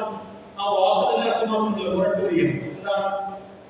മൊറട്ടോറിയം എന്താ പറയുക? മോർച്ചറി എന്താണ്? ഡെഡ് വെയിറ്റ് എന്ന് പറയും. ഡെഡ് വെയിറ്റ് ചത്ത പിണ്ഡം പോലെയാണ്, ചത്ത പിണ്ഡം. മോർച്ചറി കിടക്കുന്ന ആരാണ്? ജീവനെ കുറിച്ചിട്ടാണ്. വൈകുന്ന എങ്ങനെയാണ് കയറിയത്? അതുപോലെ ചത്ത പിണ്ടം കിടക്കുകയാണ്, മോർച്ചറിൽ ഓരോ വ്യക്തി കിടക്കുന്നത്. അപ്പോൾ ഒരു മുരടിപ്പിന്റെ അവസ്ഥയാണ്. മുരടിപ്പിന്റെ അവസ്ഥയാണ് രണ്ടാമത്തെ സ്റ്റേജ്. അതായത് ആദ്യത്തെ സ്റ്റേജ് മനസ്സിലാക്കി സന്തോഷം കണ്ടെത്തിയാൽ കഴിയും. എന്നാൽ ഇത് വന്നു കഴിഞ്ഞപ്പോൾ എനിക്ക് മനസ്സിലാക്കി കഴിഞ്ഞു, എന്റെ ഭർത്താവ് എനിക്ക് യോജിച്ച ഭർത്താവല്ല, എനിക്ക് യോജിച്ച ഭാര്യയല്ല, എനിക്ക് യോജിച്ച കുടുംബമല്ല, ഫാമിലി ശരിയല്ല. അപ്പൊ ഞാൻ ഞാൻ ചാടിപ്പോയി നിൽക്കാൻ പറ്റൂ, അച്ഛനാവാൻ പറ്റുമെങ്കിൽ താല്പര്യമില്ല, ഇത് എനിക്ക് യോജിക്കുന്ന വിധിയല്ല, അത് സിസ്റ്റമാണ് എനിക്ക് യോജിക്കുന്ന ഒരു കോൺവെന്റ് അല്ല. ആകെ കൺഫ്യൂസ്ഡ് ആണ്, ടോട്ടലി കൺഫ്യൂസ്ഡ്. അപ്പൊ ഇവരെന്ത് ചെയ്യും? ഇവർ കൺഫ്യൂഷനും അസ്വസ്ഥത വരുന്നുകൊണ്ടിരിക്കുമ്പോൾ ഇവർ ചിന്തിക്കുകയാണ്, അവര് ആ ജീവിതത്തിൽ ദുരന്തങ്ങൾ വരുത്തിച്ച് ശ്രമിച്ചുകൊണ്ടിരിക്കുകയാണ്. ബദലുകളെ കണ്ടെത്താൻ ശ്രമിച്ചുകൊണ്ടിരിക്കുകയാണ്. അവർ ബദലുകളെ കണ്ടെത്താൻ ശ്രമിച്ചുകൊണ്ടിരിക്കുകയാണ്. എങ്ങനെയാണ് എനിക്ക് ഇവിടെ മറ്റുള്ളവരെ ശക്തമായി പോഷിച്ചുകൊണ്ടിരിക്കാൻ പറ്റുന്നത്? എനിക്ക് എങ്ങനെയാണ് അമ്മായിയെ പാഠം പഠിക്കാൻ പറ്റുക? എങ്ങനെയാണ് ഒരു ഭർത്താവിന്റെ ആ കരിമോന്നുകാരൻ എങ്ങനെയാണ് എനിക്ക് ഒരു പാഠം പഠിപ്പിക്കാൻ പറ്റുക? അല്ലെങ്കിൽ ഇവിടെ എങ്ങനെയാണ് എനിക്ക് പാഠം പഠിക്കാൻ ബദലുകളെ കണ്ടെത്താൻ ശ്രമിച്ചുകൊണ്ടിരിക്കുന്ന അവസ്ഥയാണ്. മടവരുവാനും കന്യാസ്മൃതിയിലും അല്ലെങ്കിൽ ഫോർമേഷനിൽ ഞങ്ങളുടെ നമുക്ക് മറ്റുള്ളവർക്ക് എപ്പോഴും നരകങ്ങൾ സൃഷ്ടിക്കുന്ന വ്യക്തിയായിട്ട് മാറും, അസ്വസ്ഥ സൃഷ്ടിക്കുന്നതായിട്ട് മാറും. ബദലുകൾ കണ്ടെത്തിക്കൊണ്ട് ക്രിറ്റിസൈസ് ചെയ്യാൻ ശ്രമിച്ചുകൊണ്ടിരിക്കും, വിമർശിച്ചുകൊണ്ടിരിക്കും. അവരെപ്പോഴും മറ്റുള്ളവരിൽ എപ്പോഴും ചോദ്യങ്ങൾ ഉയർത്തി കൊടുത്തുകൊണ്ട് അവരും അവർ മറ്റുള്ളവരെയും ദുഃഖത്തിലേക്ക് അസ്വസ്ഥതയിലേക്ക് നയിപ്പിച്ചുകൊണ്ടിരിക്കുന്ന അവസ്ഥയാണ്. അതിനാണ് മോറട്ടോറിയം സ്റ്റേജ്, സ്റ്റാഗ്നേറ്റഡ്, മുരടിപ്പിന്റെ അവസ്ഥയാണ്. വളർച്ചയില്ല, തൃപ്തിയില്ല, സമാധാനമില്ല, സന്തോഷില്ല. ഈ ഞാൻ പറഞ്ഞു, ഈ മൂന്നാം സ്റ്റേജിൽ കിടക്കുന്നവരാണ്. ആദ്യത്തെ സ്റ്റേജിൽ കണ്ടു ഫോർക്ലോഷർ സ്റ്റേജസ് ഇല്ലേ എന്ന് പറഞ്ഞാൽ ഫോർക്ലോഷർ സ്റ്റേജസ്. രണ്ടാമത്തേതാണ് മൊറട്ടോറിയം സ്റ്റേജസ്. മൂന്നാം സ്റ്റേജിൽ കിടക്കുമ്പോൾ ആദ്യത്തെ സ്റ്റേജിൽ എങ്ങനെയാണ് ഹാപ്പി ആയിട്ടുള്ളത്, സന്തോഷമായിട്ടുള്ളത്, തൃപ്തിയായിട്ടുള്ളത്, പ്ലസ് ടു ഓക്കെയാണ്, എൻഗേജ്മെന്റ്സ് ഓക്കെയാണ്, അല്ലെങ്കിൽ എഞ്ചിനീയറിംഗ് ഓക്കെയാണ്, ഈ വൈദ്യുതി ജീവിതത്തിൽ ഓക്കെയാണ്, അടുത്ത ജീവിതത്തിൽ ഓക്കെയാണ്, ഈ ഫാമിലിക്ക് ഓക്കെയാണ്, happy, I contented self fulfil എന്ന് ചിന്തിക്കുന്ന വ്യക്തികൾ പോകുന്ന അവസ്ഥയാണ് മൂന്നാം സ്റ്റേജ്, അച്ചീവ്മെന്റ്. നേടിക്കഴിഞ്ഞു, ഇനി എനിക്ക് ഈ ജീവിതം ഭംഗിയായി ജീവിച്ചു തീർത്താൽ മതി, ദൈവത്തെ തൃപ്തിപ്പെടുത്തുവാനായിട്ട് ഞാൻ ശ്രമിച്ചുകൊണ്ടിരിക്കുകയാണ്. എന്റെ കുടുംബത്തെ, എന്റെ സമൂഹത്തെ, ഞാൻ ജീവിച്ച ചുറ്റുപാടിനെ ഞാൻ ഒരു വലിയ മാതൃകയായിട്ട് മോഡലായിട്ട് മാറ്റിക്കൊണ്ടിരിക്കുകയാണ്. Happy in myself and others. അതാണ് achievement. A kind of self-fulfillment, self-actualization കടക്കാൻ ഒരു സ്റ്റെപ്പാണ്. ഓക്കെ, അതാണ് മൂന്നാം സ്റ്റേജ്. ഇനി ഞാൻ പറഞ്ഞല്ലോ, ഒന്ന് ഫോർക്ലോഷർ സ്റ്റേറ്റസ്, രണ്ട് മൊറട്ടോറിയം സ്റ്റേറ്റസ്, മൂന്ന് അച്ചീവ്മെന്റ്. ഈ നാലാം സ്റ്റേജസ് എന്താണ്? ഡിഫ്യൂഷൻ. അതായത് ഒന്ന് കഴിഞ്ഞ് രണ്ടാം സ്റ്റേജ് പറഞ്ഞില്ലേ, മൊറട്ടോറിയം. ആ സ്റ്റേജിൽ ഏതൊരു അവസ്ഥയിലാണ് കഴിയുന്നത്? മുരടിപ്പിന്റെ, വിഡ്രോവൽ സിംപ്റ്റംസിന്റെ, അസ്വസ്ഥതകളിൽ കഴിയുന്ന, തൃപ്തിയില്ലാതെ കഴിയുന്ന ആ വ്യക്തികൾ ചെന്ന് ചേരുന്ന സ്റ്റേജാണ് നാലാമത്തെ സ്റ്റേജ്, ഡിഫ്യൂഷൻ സ്റ്റേറ്റസ്. എനിക്ക് ജീവിക്കുന്ന ഹാപ്പി. ഇനി എന്ത് ചെയ്യണം? I should destroy my life. എനിക്ക് എന്റെ ജീവിതം നശിപ്പിക്കണം. എത്രയോ പേര് ഇന്ന് അങ്ങനെ കഴിയുമ്പോൾ മെജോറിറ്റി ഓഫ് പീപ്പിൾ അങ്ങനെയാണ് പലപ്പോഴും നമ്മുടെ ജീവിതങ്ങൾ നരകത്തിലേക്ക് നയിച്ചുകൊണ്ടിരിക്കുക. ജീവിച്ച് ഇത് വന്നതുകൊണ്ട് ഞാൻ ജീവിച്ചു പോകുന്നു, ഇത് നിൽക്കുന്നതുകൊണ്ട് ഞാൻ ജീവിച്ചു പോകുന്നു, ഇനി എനിക്ക് അങ്ങോട്ട് ഇങ്ങോട്ട്. പലപ്പോഴും പല മാതാപിതാക്കൾ പറയുന്നൊരു കാര്യമാണ്, ഇത് ജീവിച്ച് തീർത്തല്ലേ പറ്റൂ, അല്ലേ? നിങ്ങൾ പറയാറില്ലേ, അച്ഛൻ ഞാൻ ചെറുപ്പത്തിൽ എങ്ങനെയായിരുന്നു, പക്ഷെ ഇപ്പോൾ നീ ഇതിന് ജീവിച്ച് തീർത്തേ പറ്റൂ. അപ്പോൾ ഒരു മുരടിപ്പിന്റെ അവസ്ഥ വരുന്ന ആത്മകഥകൾ, അത് അവരെ പലപ്പോഴും സോളിറ്റ്യൂഡ്, ഏകാന്തതയിലേക്ക് നയിക്കും. അത് പലപ്പോഴും ആത്മഹത്യ വേറെ കാണിപ്പിക്കുന്ന വ്യക്തികളിലേക്ക് അവസാനം സ്വയം നശിപ്പിക്കുന്ന, സെൽഫ് ഡിസ്ട്രോയ് ചെയ്യുന്ന, ഇങ്ങനെയുള്ള സൂയിസൈഡ് ടെൻഡൻസി കാണിച്ചുകൊണ്ട് ആത്മഹത്യയിലേക്ക്, സെൽഫ് ഇൻജൂറിയസ്, സെൽഫ് ഉൾപ്പെടുത്തിക്കൊണ്ട് ദ്രോഹിക്കുന്ന അവസ്ഥയിലേക്ക് നമ്മുടെ ജീവിതത്തെ കൊണ്ടെത്തിക്കാൻ സാധിക്കും. ഇത് നമ്മുടെ കുട്ടികളിൽ കാണാൻ സാധിക്കും, നമ്മുടെ കുട്ടികളിലും ഇത് കാണാൻ സാധിക്കും. അപ്പോൾ ഈ 4 സ്റ്റേജ് കൃത്യമായിട്ട് അവർക്ക് അത് ഏത് ലൈഫിലും ബാധകമാണെന്നാണ്, ഏത് ലൈഫിലും ഇത് ബാധകമാണെന്നാണ്. അപ്പോൾ കഴിഞ്ഞ ഒരു 3.5 മണിക്കൂറായിട്ട് കണ്ടുപിടിക്കുന്നത് പേരൻസിന് എങ്ങനെയാണ് കൊടുക്കുക, ഏത് രീതിയിലാണ് കൊടുക്കാനാണ് കുട്ടികളെ വളർത്താൻ സാധിക്കുക, എവിടെയാണ് നമുക്ക് പാടിപ്പോയത്, എന്തുകൊണ്ടാണ് എൻ്റെ മകൻ ഇങ്ങനെയായത്, എന്തുകൊണ്ടാണ് ഞാനിപ്പോൾ ദുഃഖിച്ചിരിക്കുന്നത്, എന്തുകൊണ്ടാണ് ഞാൻ സങ്കടം ചെയ്യുന്നത്, എന്തുകൊണ്ടാണ് എൻ്റെ വിദേശിക മകൻ വളരാത്തത് എന്നുള്ള കുറേ കാര്യങ്ങൾ ചെറിയ ചെറിയ കണ്ടു കഴിഞ്ഞു. എവിടെയൊക്കെയാണ് സോഷ്യൽ ഇലക്ട്രോണിക് ഡിവൈസസ് നമ്മളെ സ്വാധീനിക്കുന്നത് കണ്ടുകൊണ്ടിരിക്കുക. നമുക്ക് ഇതിനെ എങ്ങനെ ടാക്കിൾ ചെയ്യാനുള്ളതാണ്, അത് നമ്മൾ പ്രാർത്ഥനയിൽ പ്രാർത്ഥന വളരാൻ പോയിട്ടായിരുന്നു. അമിതമായിട്ടുള്ള ഭക്തിയല്ല, സാധാരണ ഒരു ഭക്തിയോടെ പ്രാർത്ഥനയുടെ ജീവിതം കെട്ടിപ്പടുക്കുന്ന ഏത് വ്യക്തിക്ക് സാധിക്കുന്ന അറിയാം. കർത്താവല്ലേ കൊടുങ്കാറ്റ് ശാന്തമാക്കാൻ കർത്താൻ സാധിച്ചെങ്കിൽ നിങ്ങൾ മനസ്സിൽ വെച്ചാൽ നിങ്ങളുടെ ജീവിതങ്ങളിൽ കൊടുങ്കാറ്റ് ശാന്തമാക്കാൻ കർത്താൻ സാധിക്കും. നിങ്ങളുടെ 32 പറയുന്നുണ്ടല്ലോ, വലിയൊരു പിതാവിന്റെ കഥയാണ്, യാക്കോബിന്റെ കഥയാണ് പറയുന്നത്. 20 വർഷത്തോളം ഭാര്യയുടെ വീട്ടിൽ അടിമയെ പോലെ കൊണ്ട ഒരു വലിയ പാരമ്പര്യത്തിന്റെ 3ാം തലമുറക്കാരനായ അബ്രഹാമിന്റെയും ഇസ്ഹാക്കിന്റെയും യാക്കോബിന്റെയും പറയുന്നതല്ലേ. ആ യാക്കോബ് 20 വർഷമാണ് അപ്പന്റെ അല്ല അമ്മയമ്മന്റെ പൂർവിക്ക് വേണ്ടിയിട്ടുള്ള ഭാര്യമാർക്ക് വേണ്ടി വർഷങ്ങളോട് പണിച്ചിരുന്നു. അവസാന നിരാശനായി ഇദ്ദേഹം കിട്ടിയ കൊല്ലമായിട്ട് തന്റെ രാജ്യത്തേക്ക് പോകുമ്പോൾ അന്ന് രാത്രിയിൽ ഒരു വ്യക്തിയുമായിട്ട് അല്ലേ ഉള്ള ദൈവവുമായിട്ട് ബന്ധടിക്കുന്നു. അവസാനം പുലരിയുടെ അവസാന നിമിഷം എത്തിക്കൊണ്ടിരിക്കുമ്പോൾ ഈ മനുഷ്യൻ യാക്കോബ് എന്ന പൂർവിക പറയുന്നുണ്ട്, ശ്രദ്ധിക്കണം, ഈ വംശത്തെ ദൈവം തെരഞ്ഞെടുത്താണ്. നീ അബ്രഹാമിന്റെയും ഇസ്ഹാക്കിന്റെയും യാക്കോബിന്റെയും ഒരു തലമുറയെ ദൈവം തെരഞ്ഞെടുത്ത ആ തലമുറയിൽപ്പെട്ട യാക്കോബിനാണ് ഇത്രയും ശക്തമായ പ്രലോഭനങ്ങളും പ്രശ്നങ്ങളും അസ്വസ്ഥകളും കഷ്ടങ്ങളും നഷ്ടങ്ങളൊക്കെ ഉണ്ടായത്. എന്നിട്ട് ആ ദൈവം ഇവർ പരീക്ഷിച്ചെങ്കിൽ ഇത്രയും പരീക്ഷണങ്ങൾ നമ്മുടെ ജീവിതത്തിൽ ഉണ്ടാകും എന്നുള്ളത് സംശയമൊന്നുമില്ല. ഈ മനുഷ്യൻ ശക്തമായ രീതിയിൽ പോരടിച്ചു, മല്ലടിച്ചു നിന്നും അവസാനം ദൈവത്തിന്റെ അനുഗ്രഹം ചോദിച്ചു വാങ്ങിയിട്ടാണ് ദൈവത്തെ പറഞ്ഞത്, നീ എന്നെ അനുഗ്രഹിച്ചാലല്ലാതെ ഞാൻ പറഞ്ഞു വിടുകയില്ല. ഒരു അപ്പൻ തന്റെ കുടുംബത്തിന് വേണ്ടി യാചിക്കുന്ന രംഗമാണ് യാക്കോബിനോട് കാണുക. ഒരപ്പൻ തന്റെ കുടുംബം നശിച്ചുകൊണ്ടിരിക്കുന്ന കുടുംബത്തിന്റെ സമൃദ്ധിക്ക് വേണ്ടി, ആത്മീയതയ്ക്ക് വേണ്ടി, നന്മയ്ക്ക് വേണ്ടി ദൈവത്തോട് മല്ലടിച്ച് പ്രാർത്ഥിച്ച് രാത്രിയിൽ യാചിച്ച് വേടുന്ന അനുഗ്രഹമാണ്. എന്റെ കുടുംബത്തെ, തലമുറയെ, സമൂഹത്തെ അനുഗ്രഹിച്ചല്ലാതെ ഞാൻ വിടുകയില്ലെന്ന് പറഞ്ഞുകൊണ്ട് പുറത്ത് പിടിക്കുന്ന യാക്കോബിനെ കാണുന്നത് ഏതൊരപ്പന്റെയും അമ്മയുടെയും ചിത്രം അത്ര മാത്രമേ ഉള്ളൂ. ഇത് യാചിക്കാൻ ശ്രമിക്കുന്നു, ദൈവം നൽകിയിരിക്കും. തന്നിൽ ആ പ്രതീക്ഷ കൊണ്ടാകട്ടെ. കർത്താവ് പറയുന്നത്, നീ നിങ്ങളുടെ യാക്കോബല്ല ഇസ്രായേലിനെ വിളിക്കപ്പെടട്ടെ, ഇസ്രായേലിനെ വിളിക്കപ്പെടട്ടെ. നമ്മളൊക്കെ ഇസ്രായേലിൽ ഇടപെട്ടവരാണ്. അങ്ങനെ വിളിക്കപ്പെട്ടു കഴിഞ്ഞാൽ നമ്മുടെ കുടുംബം, നമ്മുടെ സമൂഹം, നമ്മുടെ വ്യക്തിജീവിതം ഏറ്റവും മനോഹരമായിട്ട് സാധ്യം ദൈവത്തിന്റെ സമത്വമായിട്ട് അനുഗ്രഹിക്കും. വളരെ ശരി.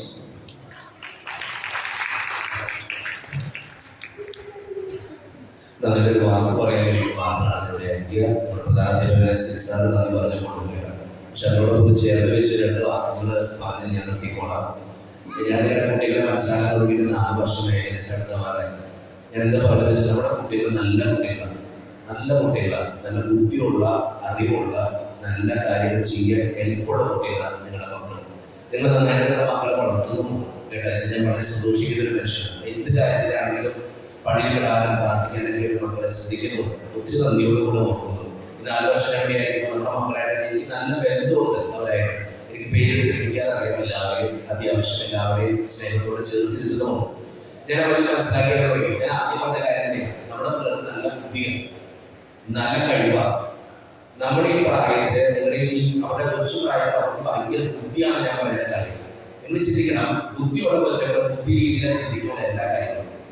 അപ്പോ നിങ്ങൾ പറയുന്ന ഓരോ വാക്കിലും നിങ്ങളുടെ ജീവിതത്തിലും ഒക്കെ അവരുടെ മുമ്പിൽ വില കൊടുക്കേണ്ടി വരും. എനിക്കത് മാത്രം നിങ്ങളോട് പറയാം. അപ്പൊ എനിക്ക് നിങ്ങളോട് പറയാൻ ഏറ്റവും പ്രധാനപ്പെട്ട കാര്യം, നിങ്ങളുടെ മക്കളെ നിങ്ങൾ മനസ്സിലാക്കി. ഞാനിപ്പോ എല്ലാ ആഴ്ചയിലും എനിക്കുണ്ട് ഇതുപോലെ പാരന്റ്സ് ക്ലാസ്. ഇന്ന് ഉച്ചയിൽ എനിക്ക് റാന്നിയിലുണ്ട്, അടുത്ത ആഴ്ച ഞാൻ കുറെ രൂപയിൽ മൊത്തമായിട്ട് നടത്തപ്പെടുന്നുണ്ട്. എല്ലാ ആഴ്ചയിലും എനിക്കിപ്പോ പാരന്റ്സ് ക്ലാസ് ആണ് ഉച്ചയിൽ. കാരണം ഒത്തിരി പള്ളികളിലേക്ക് വിളിക്കുന്നുണ്ട്. ഞാൻ നമ്മളൊക്കെ പറയുന്ന ഒറ്റ കാര്യമുണ്ട്, നമ്മുടെ മക്കളെ മനസ്സിലാക്കാൻ ഇപ്പോൾ നമുക്ക് പറ്റുന്നില്ല. ഒരു റീസൺ ഇത് മാത്രം.